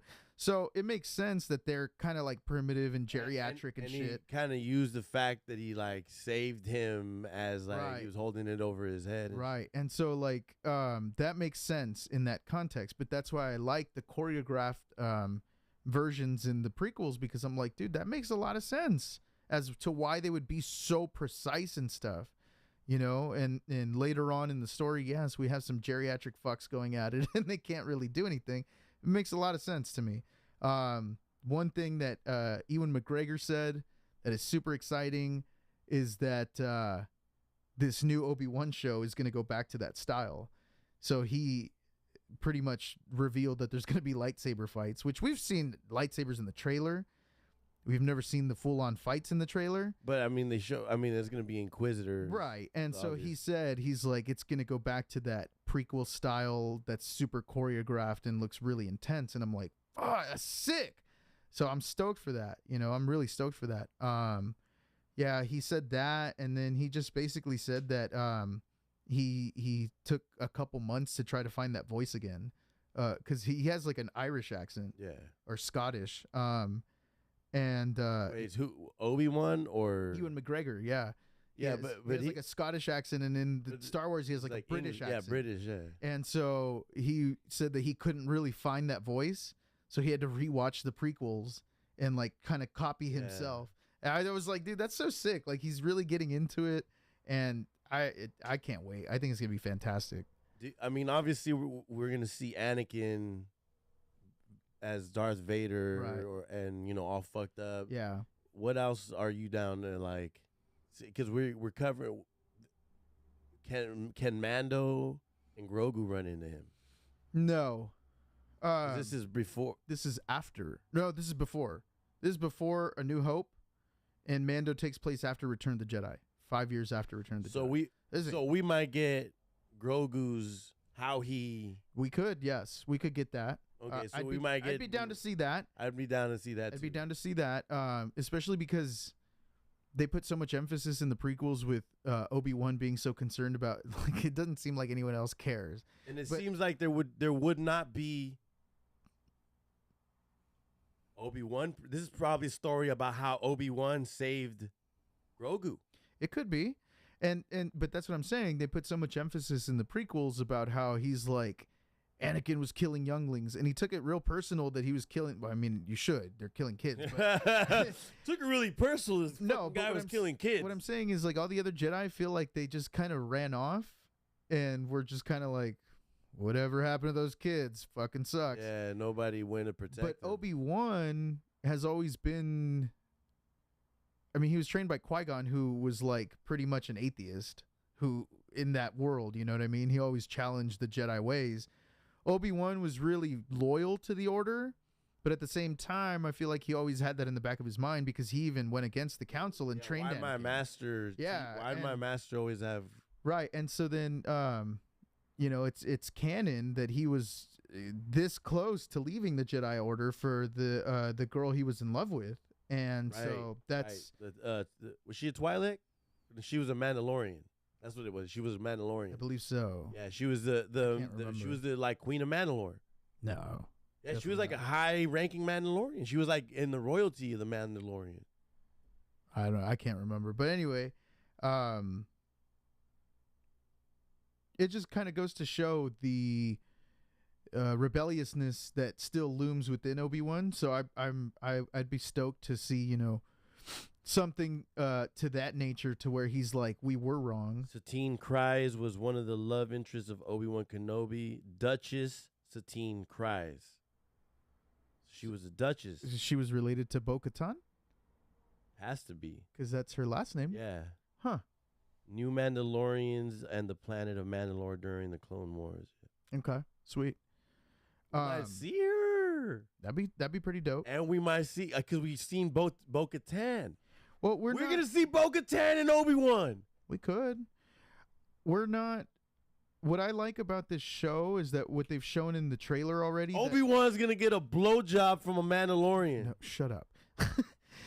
I like that we've seen in the trailer that he's not just on Tatooine. It looks like he's going to different planets. And that's hard because I wouldn't want it to just be set on Tatooine. You know, we have Mando. Which Mando goes to different planets, but then Boba Fett was all on Tatooine, and I'm just kind of sick of Tatooine at this point. So, you know, it looks dope that he's, you know, coming and going, and still stalking a child that knows not of his existence. You know, hot. But yeah, so like it looks dope. I'm stoked for it, man. I can't wait. I think it's gonna be fantastic. I think we should do weekly breakdowns when it does come out. Yeah, I'm with that. Yeah, so yeah, I think it's gonna be sick. Rice said you hate sand because it's coarse and it gets everywhere. What a god! The dialogue in the prequels is amazing. Oh shit. Misa clumsy. So we got Obi-Wan. Dude, I really feel like that's what it is. And they just want to make everybody love Obi-Wan even more. A whole story of the Grogu thing. I don't know if I'd. I really think that Grogu is the new, like, that's the MacGuffin that connects everything. Yeah, like everything is for Grogu because he's gonna end up being the most powerful. He's gonna be there's never been he's really the one. He's really what they thought Luke and Vader were. He's the one. Yeah, but I don't want that because I would. He's gonna be the one to bring balance to the Force. But see, like I like when they who was it? Was it Filoni that came out and was like, just because you didn't see these characters doesn't mean they weren't around. The camera just wasn't pointed at them. That point of view is fantastic. So I don't want to see Grogu involved with the Jedi. I want to see him and Din in the Outer Rim doing their own thing away from everything. They're like the Empire, the Rebellion. Fuck those guys. We don't give a shit about them. We're off doing our own thing. That would be sick, because the Outer Rim territories that we've seen are kind of stupid. It's Tatooine, and that's about it. And if we saw something else out there, sick, especially with Grogu and Din. And we don't even have to follow the main storyline. He's like, cool, you didn't want to stay with Luke? Fuck these guys. Fuck the Empire. Fuck all this shit. Let's go do our own thing. That would be hard. And that's why I don't want Grogu to have this crazy, like, centered point of view. If they show Grogu being rescued by Obi-Wan, everybody will love him. 1,000% more. But you don't need to focus the whole show on it. Just show him with, honestly, that would be hard. The planet that we found Grogu on, if you just saw Obi-Wan's Jedi cruiser from episode 3, and you're like, sick. Episode 3, he lands. He looks around the landscape, and then, oh shit, what's he doing? He gets the egg thing out of his cruiser and goes and stores it, opens it, says bye to him, boom, done. We don't need to see him again. That's a cameo that everybody's gonna love. Yeah. He saved him. That's sick. Like that, but that's why I feel like how Boba Fett, the Book of Boba Fett worked out was kind of to continue the Grogu story. I mean, I guess. But even then, like, when they did the whole Jedi thing and he was like, oh, dang, you're back. And it was more like Mando was just happy that he's back. All right, I got my little buddy now. We're good. And it kind of made, like, Luke Skywalker obscure in the background. Like, all right, it didn't work with you. We don't need you. And that was kind of it. And I like that. I think it's cool because I don't want Luke Skywalker cameoing. Fantastic. Luke Skywalker is a main character in these shows. Get the fuck out of my face. I don't want you. I've had enough Luke Skywalker, and it's great to see him cameo. I don't need him as a main character. I don't think he would be a main character at all, as much as he would serve as like a. I don't think we even need him at all anymore. Yeah, we don't. I just feel like Grogu doesn't need to be. You should be bringing balance to the Force, right? Right. So I don't think Grogu has to be necessarily a Jedi or a Sith to be able to bring balance to the Force. And I feel like if I saw Grogu in Ahsoka, that'd probably be better. Yeah, it would be better because and that's probably what they'll. She was the first one to communicate with him and be like, "Oh, you're from the Temple. Oh, his name's Grogu," and so for her to communicate with him, if they already had a connection, and if I saw him in that show, I'd be like, dope, let's do this. Yeah, I exactly. But I think it should all be to carry on the Grogu story. And I feel like that's what. No, saying, like, I don't want that. I just feel like that's what it's gonna be. Like, he's gonna be in all these because people love him, and naturally they're not gonna want to make it trash. And he is going to end up being the one that brings balance to the Force. What I do want to see out of the Obi-Wan show is a cameo by Cassian. I think that'd be sick because those stories kind of take place at the same time. Well, not the same time, but close enough together to where they can make it. All right, we skip a couple years in Obi-Wan and we see Cassian. Now it's setting up for Cassian's show. Sick. Yeah. That'd be sick. I love that character. I think Diego Luna did a great job with it, even with the language barrier. But yeah, I think that character's sick. What do you mean the language barrier? Of him being predominantly a Spanish speaker. Really? Yeah. I didn't know. Good for him. Yeah. I think he did a fantastic job, and I'm stoked to see him in the Andor series. And I'm stoked we're getting Alan Tudyk back. Alan Tudyk is amazing as K2SO. Yeah, he's sick. Super dope. So, yeah, I'm stoked for that series as well. Ahsoka is supposed to be coming out 2023. Was it? Yeah. Okay. So then I'm assuming Andor will also be next year. Yeah, they said. Yeah. That makes sense. Andor, Mando 3. All next year. Yeah. That's cool. That works for me. I hope Cassian Andor doesn't work as like how like Moon Knight or Where it starts off dark. Or no, where it just starts off cool and then it's kind of. Oh, I see what you mean. No. Well, I mean, that character is pretty dark because when we saw him in Rogue One, the first thing he does is like get information from a dude and then shoots him in the back. Yeah. To save his life, but it's also kind of like, bro, Save his life. let him get arrested and maybe try to break him out of jail. You just fucking blasted his ass. Like, it's really dark. And then also, like, when they're, discussing Galen Erso, and they're like, he can't be kept alive. He designed the Death Star. And his commander's like, he can't be kept alive. Shoot him. And he's like, all right. Like, he's just like a mindless soldier. And I get it because he's seen so much. But, that's a really dark character. And they could do a lot of cool stuff with that character. Yeah. So I'm pretty stoked for that. But Doing secret missions and all that. yeah, it'd be sick. Like a 007 Star Wars flick. Right. It'd be sick. But yeah, we went off on a huge tangent. We were talking about Star Wars. Yeah, no, but we were talking about the directors. John Watts, right, who directed No Way Home. He's also coming. He's doing a series, not a movie. I'm gonna come. Don't come. I'm gonna come. John Watts is doing a series, and he said it's supposed to be Amblin style series, which is E.T., basically all the Steven Spielberg Goonies type, shows. Yeah. I think that's probably really like Stranger cool. Things, maybe. Yeah, I think that's really cool.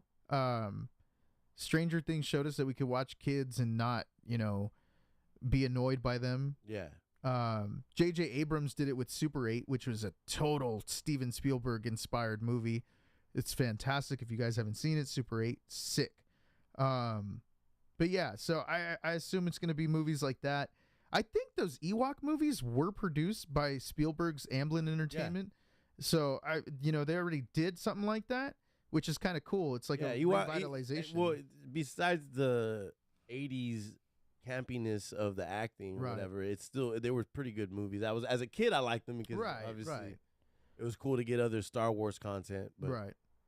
Damn, that's crazy, man. Because back then it was like no Star Wars content. Well, and you had to wait to watch trailers in theaters or rent a DVD or a VHS and watch the trailers before the movie. Like, and think about this: after a while, there was no more Star Wars toys, right? Because they're only going to be around as long as the movie's popular and it's doing a promotional season. Yeah. So it went from at the beginning of the '80s. I was born in the 1900s.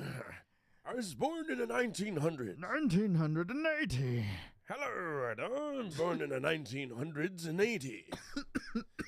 So in 1983, that's when Return of the Jedi. Right. So for like a couple years after that, there was toys. Right. And I had toys that my parents had like stacked up for me before I was born. So in the early to mid 80s, a lot of Star Wars toys. Then you started getting into like, oh, if you're finding Star Wars toys, it's gonna be vintage and shit. Right.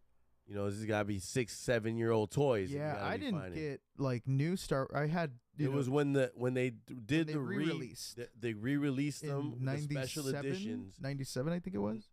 Before that, it was no, mid 90s. I'm pretty sure it was like 95. They did the special editions. Yeah, 97. 97. Yeah. Okay, so it's, it makes sense because it was like 2 years before. It was when he was starting to work on the new ones, and he was Phantom trying to get Tupac in the prequels. He was gonna be Mace Windu. Yeah. He would have. So weird. No, because he was an actual good actor, bro. He was. Dude, he was a good actor. He went to like a prestigious acting school in Baltimore. Poetic Justice is so He went stupid. to like some Shakespeare acting school. he was like a Shakespearean actor. He's a Shakespeare. Tupac was a Shakespearean thespian. This man was wildly talented. But yeah, no, that's, I think it's dope. They're bringing in all these different directors. They should do a deep fake of Mace Windu with Tupac's face on it. That has to exist. Oh my God. I would deep fake video. That's a $1 million idea right there. You owe Treehouse Club Network 2%. It doesn't exist. 2%. 2%. How does that not Return. exist? This is my idea. Treehouse Club Networks. You heard it first here. You would think that would have happened already. That's weird. Tupac deep fake video of Mace Windu. All you dorks I'd be curious to who see think it. you know hip hop history probably don't know that. I'd be curious to see that. That'd be a cool little deep fake. Yeah, That'd be sweet. he would be sick. I mean, come on, bro. You're saying, oh, the Tupac. This fool, like Samuel L. Jackson, has this diversity in characters. Have you not seen Jackie Robinson or not Jackie Brown? Super different than Pulp Fiction. Super different from Django Unchained.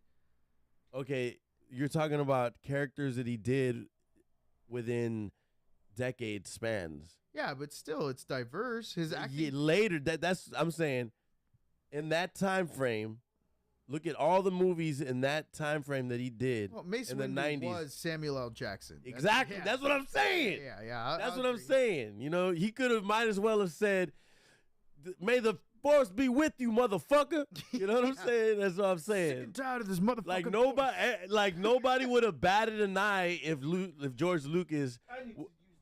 Nobody would have batted an eye if George Lucas would have went on there and wrote in somewhere even where you cut it off right before he finishes saying motherfucker.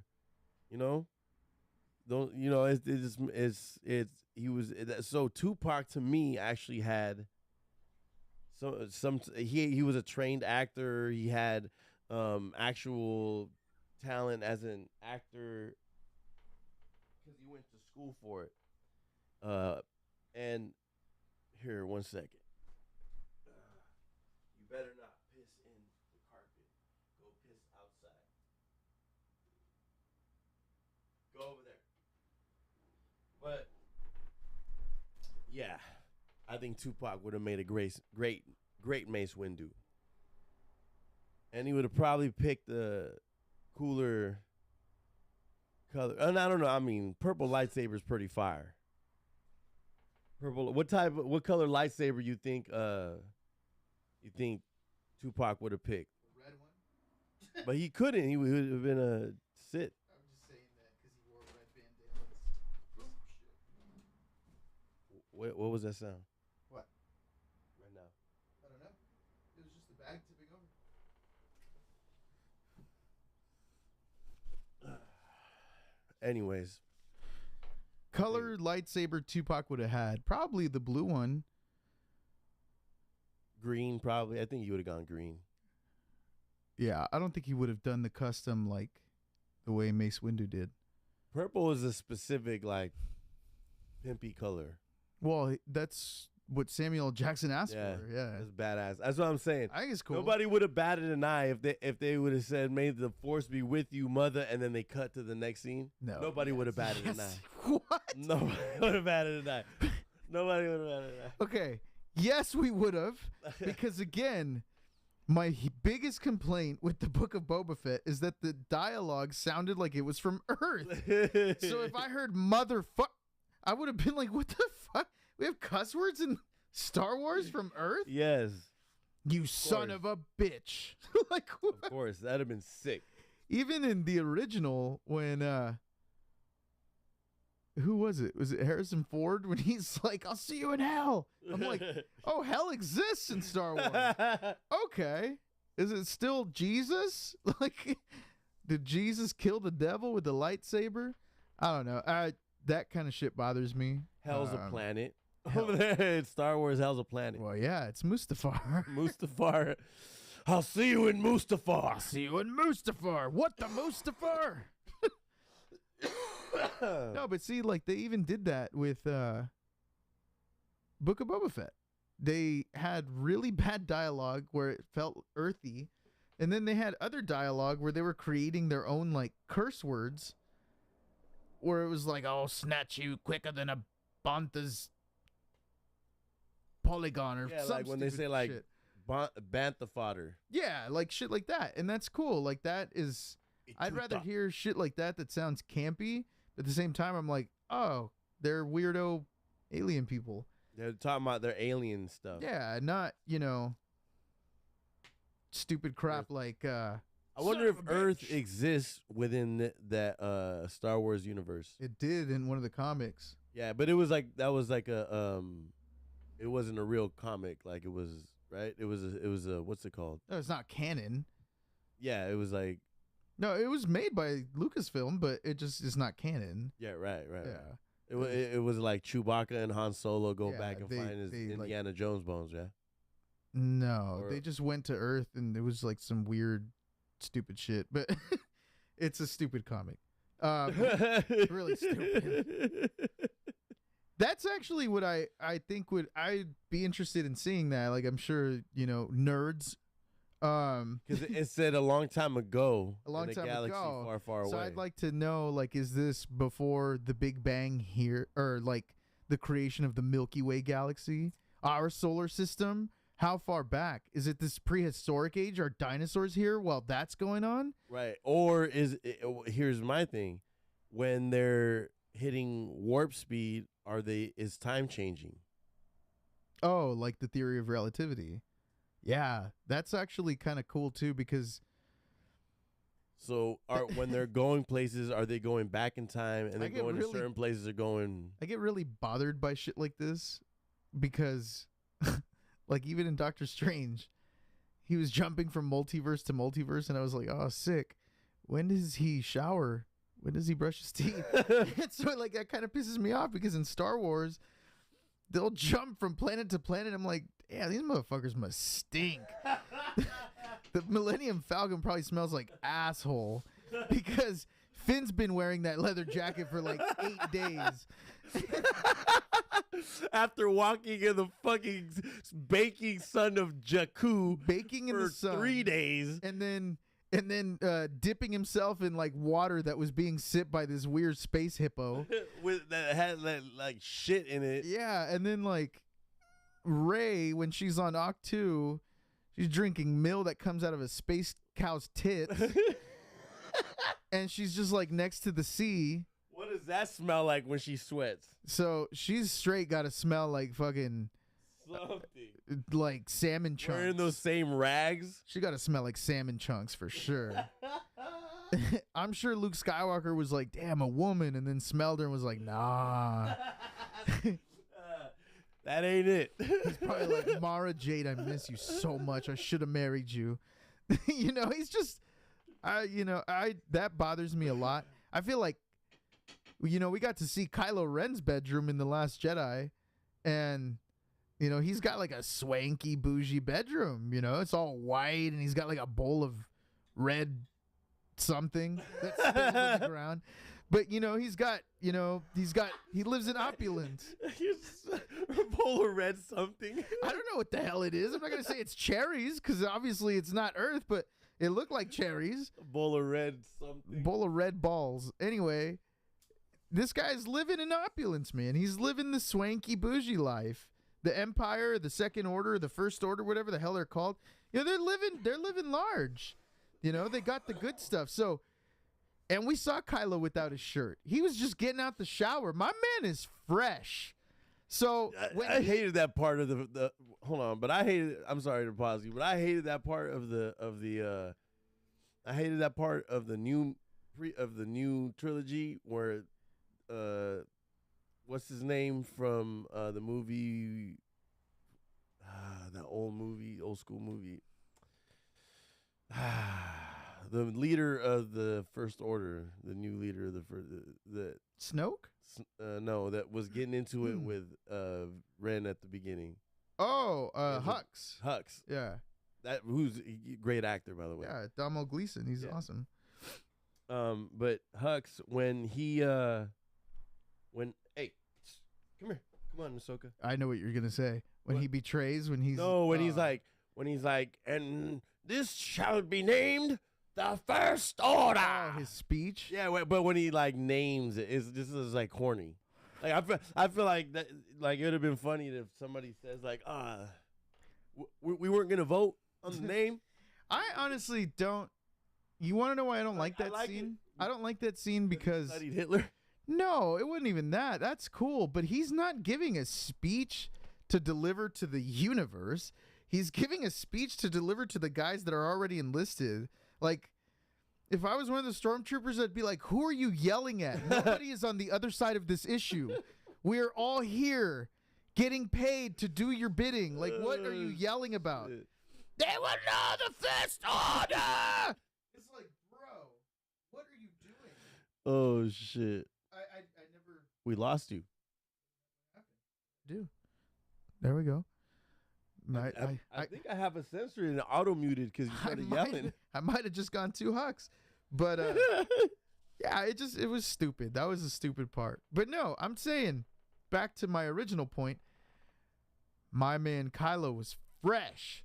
So, you know that in The Rise of Skywalker, when Rey just came up and was like, it's time to make out, that girl's breath smelled like shit.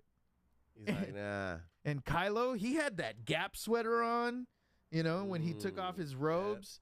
He had the moosed hair. Moosed. Yeah. And you can tell he's been doing like skincare routines. Hell yeah, yeah. And so, you know, and you know, bitch been on the sun baking. Yeah, it's not even sun, no sunscreen, so you know it's like she got her Swello Ren, you know. She's like got leathery skin because she's been under the sun in a dry yeah. ass desert planet with no skincare routine, living inside of AT-AT. Yeah, and then she like sank through quicksand earlier in the movie. When did she shower? Ever. And then she zero moisture in her skin. And then she was on that moon by Endor, and you know that water one with all the wreckage from the Death Star. Mm-hmm. She was getting all wet. She didn't shower. Nah, she smells. She smells like shit. Smells like remojado. Yeah, like when you leave your clothes in the washer. That's what she smells like. That's what I'm saying. Yeah. Húmedo. Yeah, gross. Rice said hot, sweaty scavenger breath. Eating those baked whatever she's getting from that dude. That's straight yeast, people. She got yeast infections running under those robes. It was yeast that was rising. How else does bread rise like that? That's hilarious. Bro, she smelled like shit. Eating all them portions. She smelled like shit. And you know who did shower? Was Poe. Poe Dameron would finish those missions and he'd go take a hot, steamy shower. Yeah, he's a military. Yeah, so he'd be clean because Luke showered. Remember Luke? And he was like, whenever they were in the medical things, he showered. He'd be like coming back like in the back of the tank. That's it. That's the only time. That's for real, for real. Nah, fuck Luke too. He went from I'm gonna save Han Solo in the desert of Tatooine. Then I'm going to head to Dagobah that's moist as fuck. It's a swamp. Then I'm going to head to Endor that's probably hot as shit. Then I'm going to head up to the Death Star where it's a vacuum and all this juice is getting sucked up into my clothing. His black clothes smelled like shit. And he was still wearing them in the Mando when he went to go rescue Grogu. Grogu was like, why does this X-Wing smell like shit? That's why he picked Mando. He's like, hey, Mando uses Mando uses the shower in this fucking spaceship. Yeah. Probably not. Mando probably smells like shit too. I don't even think it's the way for them to shower. This is the way. We don't shower. What do you want me to take my helmet off? I don't think so. Who you think smells worse, Rey or the lady Mandalorian who the forger? The forger? Yeah. Damn, that's tough. You have salmon chunks versus Phil's Fish Market? I don't know, man. They probably both smell horrible. But you know what? Rey being poor as shit, the forger could just go into her quarters and take a shower. Mm-hmm. Rey was living in that AT-AT, and there's no running water in there. Or AC. There's nothing in there. She's like, oh, I'm just going to scratch shit off, eat this yeast bread after being in the hot sun all day. That bitch stinks. She fucking stinks. So whenever she was hiding out in that little compartment on the Millennium Falcon, Finn is nasty because he could have been like, bro, you stink. You got to shower. Instead, he sat down there and he's like, thanks, Rey. I ran right into you. I was a stormtrooper. Like, he was trying to pick up on her. What a sick fuck. Dude. He just didn't care. He didn't. No, I don't know, man. Didn't care. The mechanic on Mando, smelly as fuck. Dude, she was banging Jawas. Oh, yeah. Pelimoto. Shout out to Pelimoto. She was getting that Jawa dick. Damn. I like it. Damn. I didn't even know they had dicks. Now we know. Fuck, that's Jawa dicks are canon, ladies and gentlemen. I feel like Jawas fuck with their robes on because they're just like Mando. Like, I ain't taking this helmet off. I ain't taking these robes off. And then they just pull their dick through the. They pull the dick rope out, which I imagine is like super hairy, kind of like a werewolf dick. And Pelimoto's just kind of like, yeah, that was good. Nah, I think she just gets railed by the Jawa. There's like a Jawa gangbang in her mechanic shop. Yeah, probably. Those guys were way too quick to listen to her orders. She's like, come on then, get along. Yeah, that's what she was kind of like hinting at, is that this Jawa had a big dick. I never got that hint, but okay. that's pretty much what she said something about Jawas being hairy, but I never heard like, oh, they're huge, if you know what I mean. Nobody ever said that. That's pretty much what I got the clue of. I think you were filling in the lines, imagining Jawa dicks to be huge. That'd be sick if it just rolled out and inflated like one of those things at the bowling alley that just, the bumpers for the bowling alley that just like rolls out into the. All right, you should go direct porn, bro. The Star Wars, but I'll direct nerd porn. More like the Bangalorian. The Bangalorian. Jesus Christ. But anyway. Yeah, that was. So the Jawa pulls out his inflatable dick. See if Lucasfilms could kind of license that. Who would be the smelliest character? The Emperor. He's living in opulence too.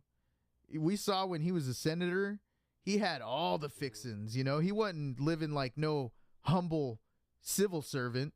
Yoda probably smelled like a motherfucker too, man. Yoda smells like straight shit. The Jedi chamber, that shit's reeking. They're like, yo, you motherfuckers are here in fucking, what's that planet? They were in Coruscant.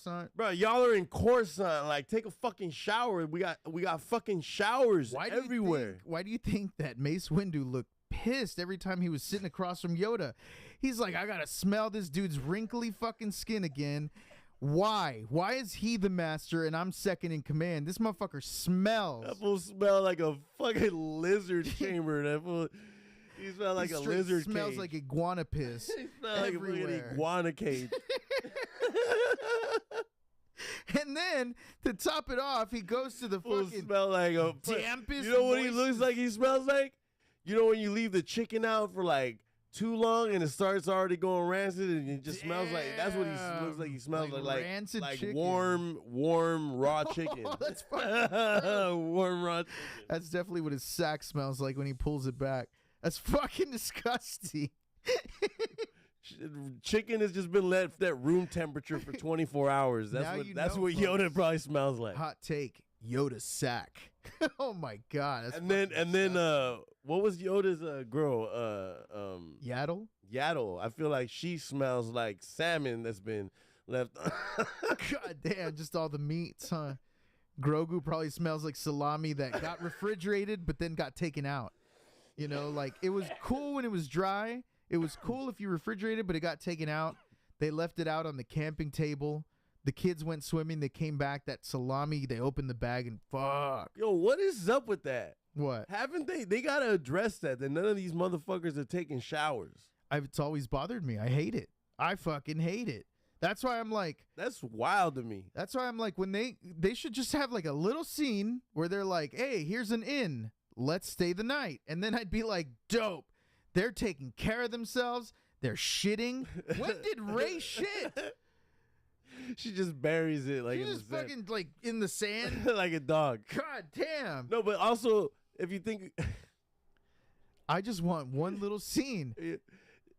This fool Obi-Wan too. Like this fool's just not ever showered. Like, okay, but see, then I guess it goes into the time dilation thing that you're talking about. The relativity thing. When they go into warp speed, is it really days or is it like all the same day? Because the theory of relativity, they're moving to different places so fast. Is it still all the same day? Yeah. Or is it not? Which it's not. We've seen that in The Rise of Skywalker. They're at Burning Man with all those fucking people in the desert, and it's daytime. And then she's fighting Kylo Ren at night, and then she's in that damp planet again, and it's daytime. And then she's fighting people on Exegol, and she goes through fucking wormholes, and it's nighttime. This bitch has been dirty. You know, and Sucia. At least they gave Princess Leia wardrobe changes. You know, like, come on. I get it that they're characters in Star Wars, but because even Princess Leia was in the forest and found a way to take a shower and change into some shit. Princess Leia, honestly, was probably like the cleanest one. If I had to put my money on like who smells the best, it's probably her. Probably her for sure. And it's weird because I would just imagine she smells like cigarettes with the way she talks. Want to buy some death sticks? It was Snoke. Rest in peace. You were Carrie Fisher. She'd probably laugh at that. But fuck, Chewbacca probably smells like ass. Probably straight ass. Like a perra that's been fucked by every perro on the block. Yeah, definitely. Nah, I don't know. If Han probably got gamed up by the, you know, and he was probably like, yo, you guys gotta start taking some showers. Because remember, Solo smells like asshole. He's worn that jacket since the fucking beginning of time, and he smells like straight ass. Oh, I can guarantee you that vest probably smells like crystal meth. It smells horrible. There's no way that Han Solo smells good. Built-in hypersonic cleaners in cockpits of ships. No, that's not happening. I don't care what you say with your Star Wars lore. They do not have cleaners in those ships. Those ships smell like straight asshole, and I can guarantee you they do. First of all, I took a back. I was like fucked up in the bacta tank for 3 months. 3 months ago. Why do I need to take a shower? Luke Skywalker's ship has been submerged in water twice. When we see it in Octo 2, it's in the fucking ocean. When he landed on Dagobah, it was in a swamp. Mm-hmm. That's like going to Florida and submerging your boat and then getting on it and being like, it smells good. Let's have an orgy here. That X-Wing smells like fucking shit. There's no way it like good. In Dagobah. Oh God, horrible. That Yoda's house. You know how when you smells so bad. You know how when you go to someone's house and you like smell the refrigerator. Oh yeah. And you're like, what the fuck are these people keeping in here? That house that Yoda had on Dagobah smells like that, but like 10 times worse because he's got like the chicken, the warm temperature chicken smell. Oh man, and that ain't even the food, that's him. And then like when he like laid down and died and his blanket like went that gusted on Luke, and that could not have been easy to deal with, more so than Yoda dying. So you know, dude, Star Wars, do better. Shower, please. Good Lord. And you know, there will be some fucking nerd who's like, oh, it was the time dilation. It's all done one day. Shut the fuck. No, it wasn't. Did Rey spend 25 years on Jakku for one day? No, she didn't. That chick didn't shower. She never showered. She didn't? Hell no. You think she showered? Maybe like in the tub of like slobber that hippopotamus thing? Yeah. She just took a naked shower in front of the whole marketplace. Could be. Yeah, I'm sure she did. That was the only water in the whole town. I know. The whole planet, that's the only source of water. That's weird. That's a weird place to have it and a weird reason to have water. I mean, just to feed random animals. It's kind of shitty. That planet sucks. And then you get that one dude, 1/2 portion. And then you need water for that? I don't know. That whole thing was good luck. Earthy, musky. Water is scarce. Rice, you're disgusting because you'd probably be like, I'll take her robes after she'd been scavenging all day.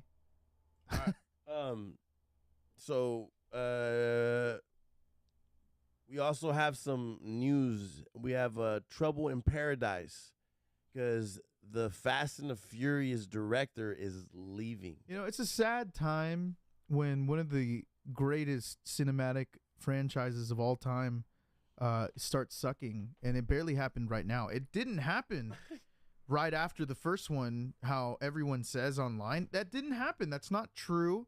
I refuse to believe that. Fast and Furious franchise has been incredible to cinema. It's a breakthrough. I can't believe they don't have Oscars. I mean, the acting is incredible. The dialogue, the writers that they've gotten for these dialogues, it's amazing. The street always wins. Steps on the street and the street cracks. Incredible. You know, it's cinematic gold. It's a masterpiece. I refuse anybody who says otherwise. Amazing movies, you know. They're definitely not stupid. You know, they're definitely not closeted gay. It's amazing. I love them. Vin Diesel, probably the best actor of our generation. The Rock, tons of range. You know, it's ludicrous. I thought I was watching Othello when I was watching him in this movie. Just incredible. Tyrese, oh my God. Move over, Denzel. It's not your time anymore, you know? It's incredible. What do you mean? Tyrese isn't like capable of being a Oscar winner? Yes. Just like how he did in Morbius, right, Rice? He was amazing. Love Wait, it. hold on. Tyrese was in Morbius? Yeah. How was this not like promoted? It was, but I think he was in there for like 2 seconds to get a sandwich or something. I don't know what the fuck he did. He was like singing? Probably. It was like his one-hit wonder. What did he do? Sweet lady, would you be mine? Stick to acting. Good Lord. Anyway, back to, you know, Fast and Furious. Incredible franchise. Has contributed so much. I would liken it to The Godfather Part 2. Masterpiece. You know, in 15 years when they revisit these movies and re-critique them, they'll see, you know, they were basically the Citizen Kanes of our time. And I refuse to believe that it was anything other than that. You know? So wait, so what's going on with, why is he leaving? I mean, you're talking about, keeping it real, like you're talking about the Trouble in Paradise. They've had a lot of success as a franchise. The director even though they've is pretty leaving. much been duping everybody out of their money for years. Yeah. So the director for Fast 10, which I think he directed like the last 4. Mm-hmm. Anyway, Justin Lin, he's leaving, and apparently it has to do with the huge dispute that he had with Vin Diesel. So, you know, and again, it's not hard to believe because Vin Diesel is the reason that The Rock will never come back to Fast and Furious. And he said that straight up. Really? Yeah. They got into it, and I get it. Vin Diesel is a little crybaby that he thinks like, oh, it's my star power that drives these movies, and it's not. It's just because people are idiots and they want to watch these movies. It has nothing to do with Vin Diesel. The day that somebody says, I love Fast and Furious because of Vin Diesel, I'll be more than surprised. Do you think if there was another one that didn't have Vin Diesel, it would do just as good? No, but it's not because he drives the movie. It's because he's now the face of those movies. I mean, he has been since the beginning, him and Paul Walker. Right, but it essentially is like his like biggest thing about his career. What are you talking about? Triple X? Incredible. Chronicles of Riddick? Oh. Didn't he have like a family flick type movie? Don't start me on what is it? The Like pacifier? Pacifier? That scene that I told you. Why do you have boobs? They're not boobs. Fucking amazing writing. So good. But anyway, I get it. He is the face of these movies now, which is why it would be weird to have anybody else beside him. And no, I don't think that they would be that great without him. Let me rephrase that. I don't think they do as well because they're never going to be great with or without him. They wouldn't do as well without him. And again, if you're a fan of them, cool. I love making fun of them, but again, I'm not gonna shame you for liking them. You're an idiot, but I'm not gonna shame you. No, but seriously, yeah, Justin Lin, he quit over disputes with Vin Diesel. At first, the studio came out and they said, "Oh, it's an amicable split. He's got things to do, and we support it." Blah blah. And then he came out. And he's like, "Nah, that's not what happened." And so it was kind of like, yeah, Trouble in Paradise. Like the studio is trying to cover it up, and I think it's because they still want that star power, that charm for Vin Diesel, which makes sense. I mean, they're protecting their investment, so that makes sense. But the best part is that I've been seeing online a lot of people say, "Wow, the franchise has finally come to its demise." Once they start doing this, the movies are going to start sucking, and I'm like, they've been sucking, bro. I don't know what you've been watching, but they've been sucking. There was Which never. movies have you been watching? I don't know when you thought that a Dodge Charger could pull a bank vault out of a building, but or that car can fly in space. Yeah, and Tyrese can build a spacesuit with duct tape. But God, these movies are horrible. Yeah, these guys started as DVD player thieves and are now international spies working for multiple governments. Wow. Wow. Yeah, so, more power to you.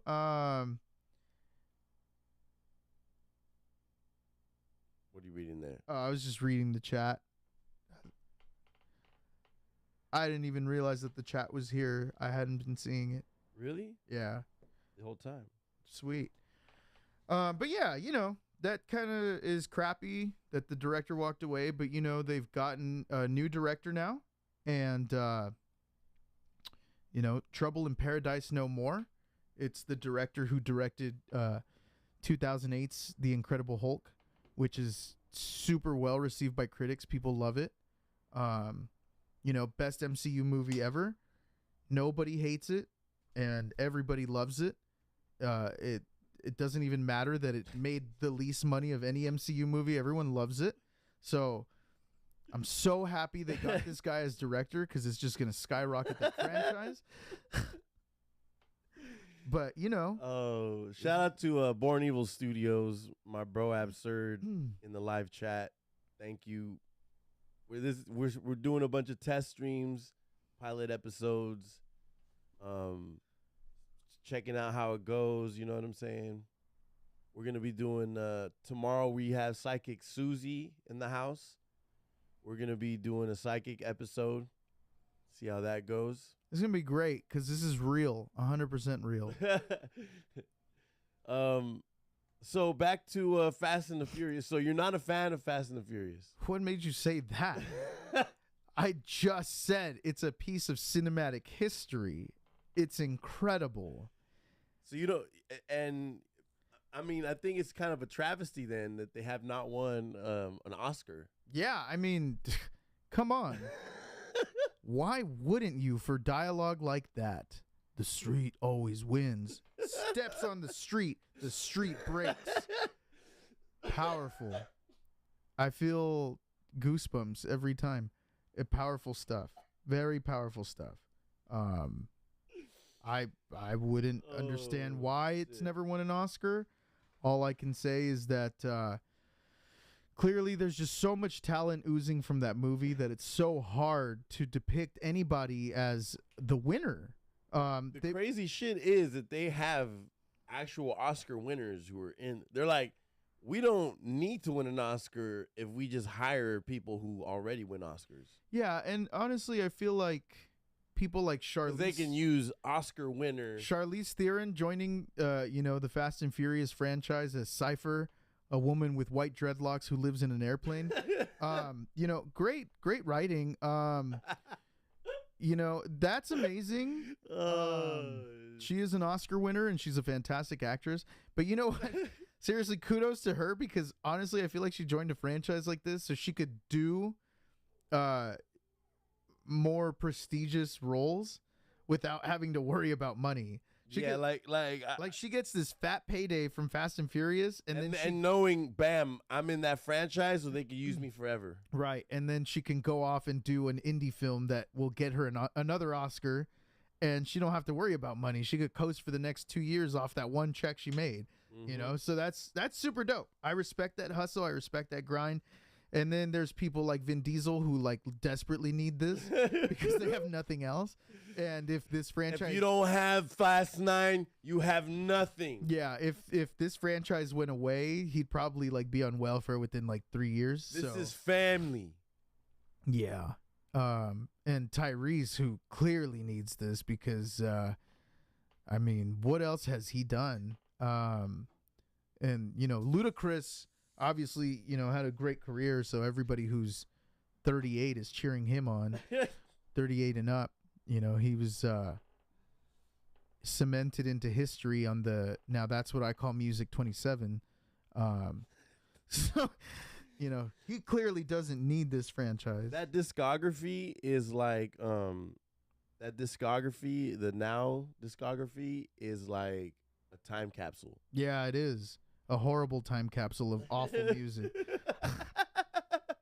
A time capsule of cringe. Can you believe that Now CDs used to be on infomercials? Order yours now, and your stupid asses would call the number and order it and wait for it to come in the mail just so you can hear shit that was playing constantly on the radio. You know, that's crazy to me. Order what? A Now CD. Oh, yeah. They had them on infomercials. Call now, and we'll throw in Now That's What I Call Christmas. And it's not like it was like Sugar Ray doing like a cover of Jingle Bells or some shit. And it's Jingle Bell Rock. Santa's sleigh, oh baby, got it. Don't know how you met me, Santa Claus. Oh, Lord. It's the most wonderful time of the year. Be like Kid Rock, like. Dun, dun, dun, dun, dun, dun, That's the most wonderful time of the year. Santa Claus, motherfucker. Redneck face. Like, it'd be some shit like that. I fucking hate all those people. But anyway, that's what we need. We need a Fast and Furious movie set during Christmas time. Oh, my God. With soundtrack featuring Sugar Ray. The next Fast and the Furious movie that comes out, we need to go get all the like posters and all that material. And we should have Fast and the Furious Day where like we dress up as the characters. And we celebrate like whenever the movie was first released. Right. We'll do like a celebration every year, and then we'll dress up as the characters, put up like bunch of memorabilia in the background and shit. We'll get some like model cars of the cars and shit. If you got hired right now to be in the Fast and Furious franchise, who would you like? What kind of character would you want to be? I mean, you know, the reason being, if I have to be realistic, right? It doesn't matter what I'd want to play. They'd be like, oh, you could be like Hector's little brother. Right. That's what they're going to tell me. Yeah, you would be. Yeah. That's literally 100%. I'd be like, all right, so I have this idea for this like mechanic that went on we need somebody to play Hector's little brother. That's what we called you. Right. Yeah, I would probably like, you know, like be all excited. Like, oh, fuck, you know, I hate this franchise, but it's a major motion picture. And then be like, are you the director? Like, oh, dude, I think you should do it like this. He'd be like, oh, dope. So get in a car and shave your head and that's all you got to do. We got some socks, some Dickies, and a Ben Davis shirt for you right there. Yeah, I'd come out, you know, with the bald head and the long shorts and socks. And then, like, they would probably paint me as, like, Hector's son from the first movie or something. Like, oh, Hector was fucking, you know, Consuela. And then that's his kid. So that would be, like, me. And then you'd probably be, like, his brother. Yeah, his brother who, like, grew up rough, you know, and you went on to, like, college. Right. See how we could typecast ourselves? That's stupid. And then, like I would have, like, I would talk like this, so they'd be like, "Oh, he grew up in the white part of Los Angeles." Well, so you think they like you better than me because you grew up over on the west side, fool? Right. And then like I'd have like this kind of, you know, accent, And then they'd be like, all right, now throw in like a Spanish word. And I'd be like, but it doesn't make sense. No, just do it. It does. So I'd talk like this, and I'd be like going over like finances, and then be like, isn't that right, Theo? Like shit like that. So they'd be like, oh, he's Mexican. Oh, he's Mexican. Yeah, he's really into his culture. Okay. Yeah. And then like they'd probably give me like a sarape napkin to wipe my face or something.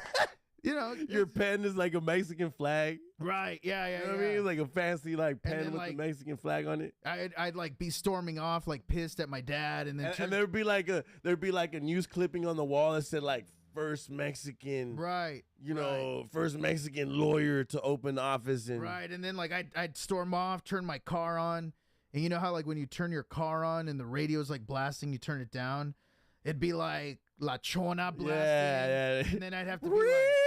Yeah, and I'd have to like turn it down to look at my dad and be like, "You really fucked me up here," and then like take off and then like blast it again.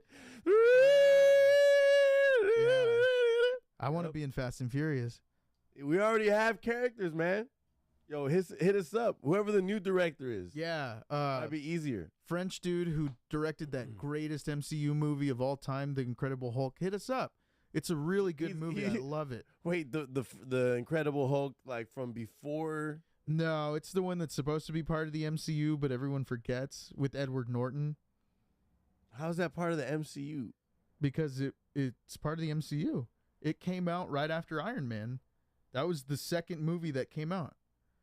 And how come they didn't keep Edward Norton? Because he's difficult and an asshole.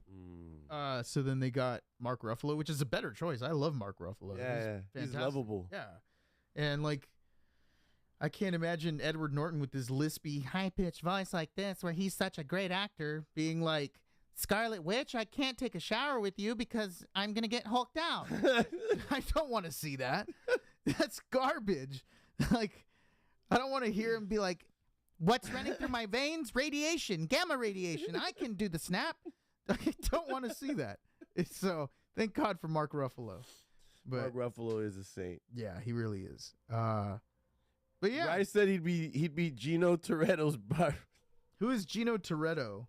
I don't even know who that is. Oh shit! It's got to be Dominic's brother or something. I don't know. I didn't even know there was a Gino Toretto. I don't even know these people's names besides Dom, Letty. Dom is Dominic, right? Toretto. And then Letty, and white lady with dreadlocks. Letty is Ludacris. Ludacris. Those are their names. I don't care what their character names are. That's Ludacris. Every time I see them on Sandwich screen, girl. I'm like, what's the Sandwich girl? Oh no, that's Paul's girlfriend. Yeah, and I don't even know her name. I don't know her name either. Sarah? Kate? It's a Mexican name because they. Oh, that's his cousin. Gino Toretto is his cousin. What the hell is Vin Diesel, anyways? They even brought that to light. Charlize Theron in the new one, when because John Cena's supposed to be his brother, I guess, and even though they look nothing alike, one looks like a penis and the other one looks like a thumb. But you guys know exactly which one I'm talking about too. But anyway, Charlize Theron like brings it up. She looks at him and she's like, "That Toretto bloodline, can't even tell where it's from."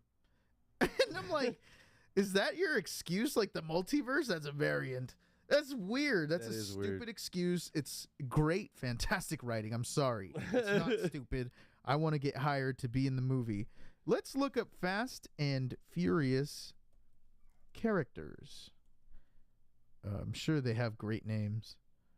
Because again, these are all, written really good. Dominic Toretto, Brian O'Connor. That was Paul Walker. That was Walker, yeah. Yeah. Letty Ortiz. Got to throw in the Ortiz. Mia Toretto. That's her name. Roman Pierce. Tej Parker. I'm assuming that's Ludacris. I don't know. Luke Hobbs. Deckard Shaw. Ramsey. Luke Hobbs. Isn't that The Rock? Oh, my God. Yeah.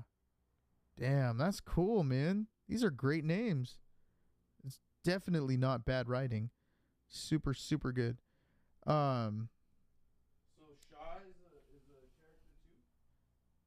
Yeah. He was the guy, I guess. I don't know. Anyway, these movies are fantastic. I hope they keep making them till these people are in wheelchairs. It would just be amazing. Um, but yeah, I'm excited for all the movies coming out, including that one. I watched the ninth one in theaters this last year because I just couldn't pass it up. It's incredible. It's great to spend a couple hours laughing at the absurdity of these movies. Um, but movies are absurd. They're not meant to be taken too serious. So it's not. Again, I make fun of them. I have my fun, but it's not, horrible. It's not anything crazy. Um, again, if you like them, you like them, and that's all that matters. Um, but yeah, man. What else were we talking about? Fast 9, the Fast and Furious. Yeah, we talked about that. What else were we talking about? Oh, we gonna do this quick review. My bad. Wanted to do this quick review of these Star Wars pops that came out. There you go. They're the Make-A-Wish pops. Super fire. You're not on the main shot. You gotta. Boom. My bad. This is the BB-8 that was released. You know what I mean? Dope. Really sick. The BB-8, and then I got a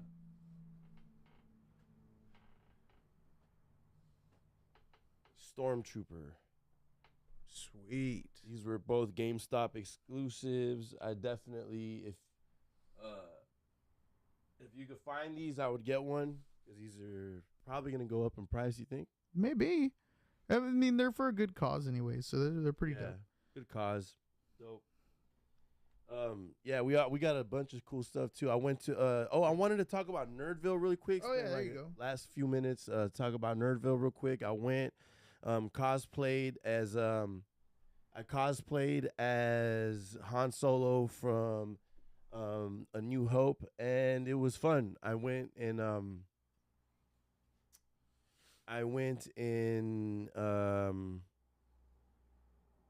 not knowing what to expect. They did a great job out there. So shout out to everybody at Nerdville, my homie Gino, Paco, Andrea, everybody in Watsonville that did a great job putting the thing together. They had a little pre-party at Alteño's right beforehand. It was fun. Nice. We it was vibey. Get out of here. Get out of here. Get out of here. Okay, come here. Oh my god, come here. Come here then. Come on. By the way, if you guys don't know who he's yelling at Mexican immigrants that are cleaning his house. Come here. See? He's saying, "Get out of here. Come here." God, dude. This dog is so wow. Jesus. I just got a new dog. Her name's Ahsoka.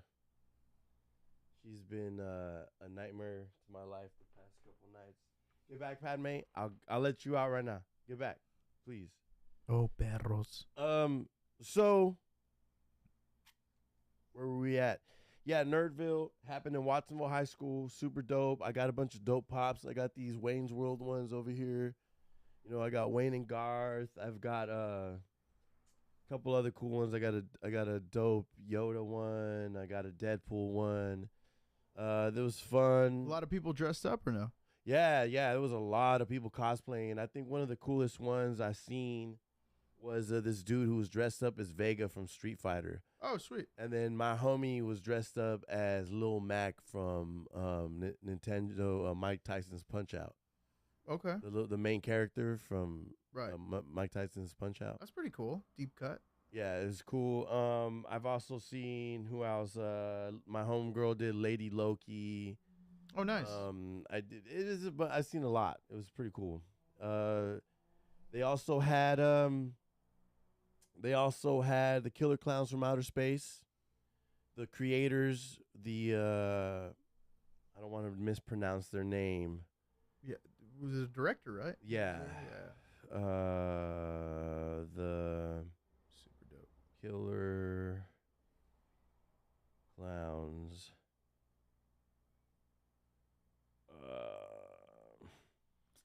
Chiodo Brothers. Chiodo Brothers. Okay. My bad. Yeah, Chiodo Brothers. They were there. They're the creators of Killer Clowns from Outer Space. If you don't know, Killer Clowns was filmed in Watsonville. And I'm assuming their careers have skyrocketed since that movie. Actually, they also did Critters, which is another cult classic.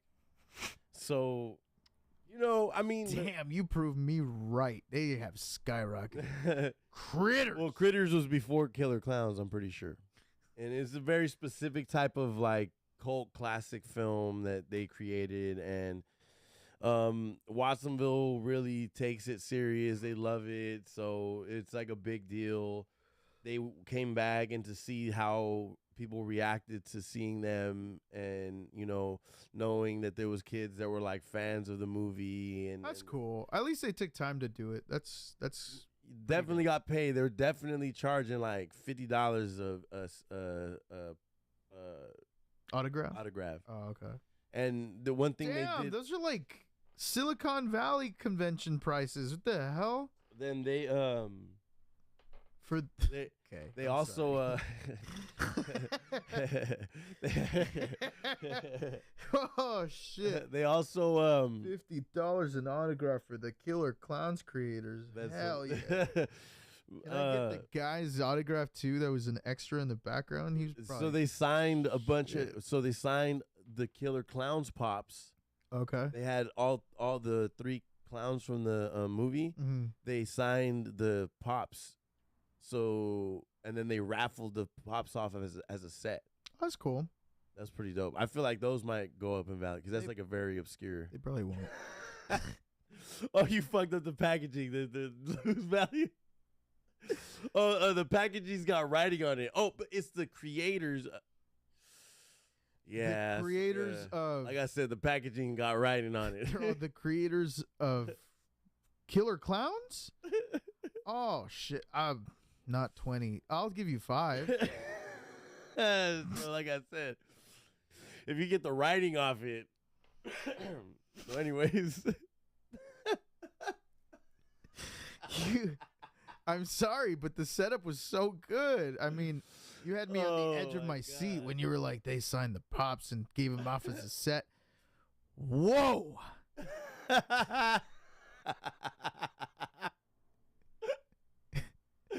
how much you pay for that autograph? $50 from who?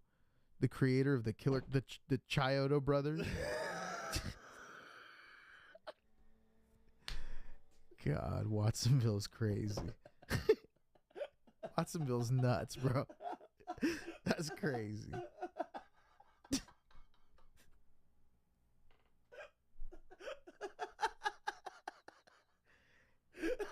Will the Chiodo Brothers be at the after party? Where's it at? Burger King on the corner? Taylor's hot dog? El frijolito. El frijolito. The hot dog stand. Oh, shit. La Colmena. It's going to be at the Applebee's by the theater. La Colmena. They're going to have carnitas at the Colmena. No, what's that one when you're coming into Watsonville? Across from the panaderia? Is it Colima? Where? On the, right when you come into Watsonville. El Pollero, you mean? The one that's no, a drive-through one? The one right that one's actually a Jalisciense now. The one right across from El Nopal. Isn't that Colima? El Nopal. El Nopal Bakery? Oh, that's in Pájaro. Yeah. Yeah, that is El Colima. That's Watsonville. Shut the fuck up. The same zip code. But that's hilarious. He said Watts' ghetto. Nah, bro. It's pretty fancy. Hey, I like what they're doing. And honestly, to keep it real, like this Nerdville 831 thing was really great for the community. I think it's cool. It gives the kids something to do. And honestly. it's like, dude, yo, that's what the vibe that we were trying to create when we had Hip Hop for Hope is right. We're just kind of like, we can have community, we can have kids and all that stuff in the same place, you know? And it was dope. It was dope to see it. A lot of the good energy. I honestly and feel we're talking shit, you know what I'm saying? But it was good to see the reaction of the Chiodo brothers, bro. To see the way they were like, whoa, like this could. They were the saying response from people. Yeah, they were like, we didn't know we had this much influence, and and I was like, dude, you don't. It's just Watsonville. Well, no, they said that's one of. They're like, we're over. We haven't come back in 35 years. They said. Oh wow! And so since they made the movie. they're in like New York and shit, and so for them to come back and be like, yo, this community, part of its fabric is this movie that's like some obscure cult flick, the way that you're thinking of it. No, but it's probably honestly, it's grown in popularity in recent years, like a lot. Because this is a vintage type thing, and people love people love cult classics, the clown things. Yeah, and people love cult classics. But yeah, like I had never seen killer clowns costumes at like Spirit or Party City until recently. And they've been coming out in full force, and I'm like, oh, that's pretty cool. Like it's a cult classic. I get it. Is there Selena's movie? Mm-mm. There's no movies that have been. There had to be. Bruce Willis Bandits, cool. Really? I mean, it's a movie. They filmed one scene, and it was stupid. Selena's. God, people just love to go places because it's like something.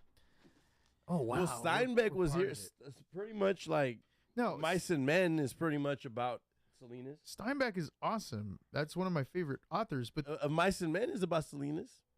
It takes place more like in Prunedale, Soledad. No, like down that way, like Soledad, and like King City, Greenfield type shit. I picture it in Prunedale and Selena's. Yeah, no, definitely not. Tortilla Flats is like Spreckles. I get that one. But no. Of Mice and Men is down South County. How do you know? Because the way they describe it, it's pretty much like South County. When there was a part where they're walking and they stop they're walking and they stop at a pond, and that always reminds me of the Ponderosa that's right there in Prunedale, heading on San Miguel Canyon. Mm-hmm. No. Yeah. Definitely not. You're talking about where he fucking shoots him? He shot him in Prunedale on San Miguel Canyon. Listen. I think so. The Brotherhood of Justice filmed in Watsonville? The hell's that? That's got to be some obscure thing. Yeah, I know what he's talking about. Yeah, well, I'd rather watch Angel Town. So Angel Town. That movie's amazing. Anyway, but yeah, no, that's cool, man. I think it's cool that the community's doing that. Selena's was doing some dope events before the pandemic hit, and I think that slowed everything down. They had a mini-con. Yeah, at the Steinbeck Center. Steinbeck Center. It was all right. It wasn't that bad, but yeah. Oh, sick. I hope it starts changing now that everything's kind of going back to normal. So I'm hoping Selena starts doing a lot more cool things like that. Because kids need something to do, man. Yeah. Everybody needs something to do, not just kids, but and more normal things, because I feel like it's easy to normalize going out, getting drunk, partying, and all that stuff. A lot of people promoting that type of stuff, which is cool. That's fun and all, because I'm an adult too. But we have to have things that like is for everybody, because that's how essentially if little kids have something dope like that to look forward to every year, then it keeps them. I don't know. It's just good, better energy to put out there. Right. We need to do more stuff like that for the community and have those types of events, because just seeing kids in there, and I'm like trading, talking pops and movies and all that stuff with kids and adults and all, and we're all, it was cool, and shout out to my homie, DJ Styles, for the rare Forrest Gump VHS. Be kind, please rewind. I wonder if this one's rewound. Check. It starts, I don't know which side it starts on. Yeah, it is. Nah, look at it. It looks like it still has some left. So it was like, See? because if it was rewound, it would be. It would be clear. Oh, yeah. It started already. Damn. It started. Be kind. Please rewind. Damn. That's messed up. Yeah. Essentially, I just got an idea. I'm going to do that. I'm going to do that here. on a shirt. It starts here and ends on the right side. So that's how this tape will run out, and then I'll end up here. But see, somebody started it already. Damn. Did you say you're going to do a shirt that says Be Kind, Rewind? Be kind, please rewind. That's been around since the fucking 70s. A shirt? I mean, that saying. I'm sure there's a shirt that exists. No, that's why I'm going to do it. I'm going to do like a cassette tape, and it's just going to say, Be kind, please rewind shirt. Damn, you are an innovator. You should work for Fast and Furious because you are coming up with great ideas. I know. Damn. I know. So good. Anyway, guys, thanks for joining us. It's been fun. It's been cool. We hope we entertained some of you. We actually had some people in the thing. In the what? In the actual YouTube channel, in the chat. Oh, sweet. So that was cool. Yeah. No, but we'll be doing this maybe like on a weekly basis. Yeah. Try to bring you all the nerd headlines, all the cool stuff that you might have missed. And like I said, we'll probably do like some, breakdowns of things going forward. More releases, stuff like, talk about pops that might be coming out. Yeah. So should be fun. Have guests. I think we should bring Frank on board for the next one. Sure. No, I'm kidding. Something like that. Maybe have Tabs would be a good guest to come through and slide through. Yeah. So it's this is a test run, but I hope it was entertaining. Yes. Yeah. Mm-hmm. And remember, stay weird. Thanks for tuning in. Later, guys.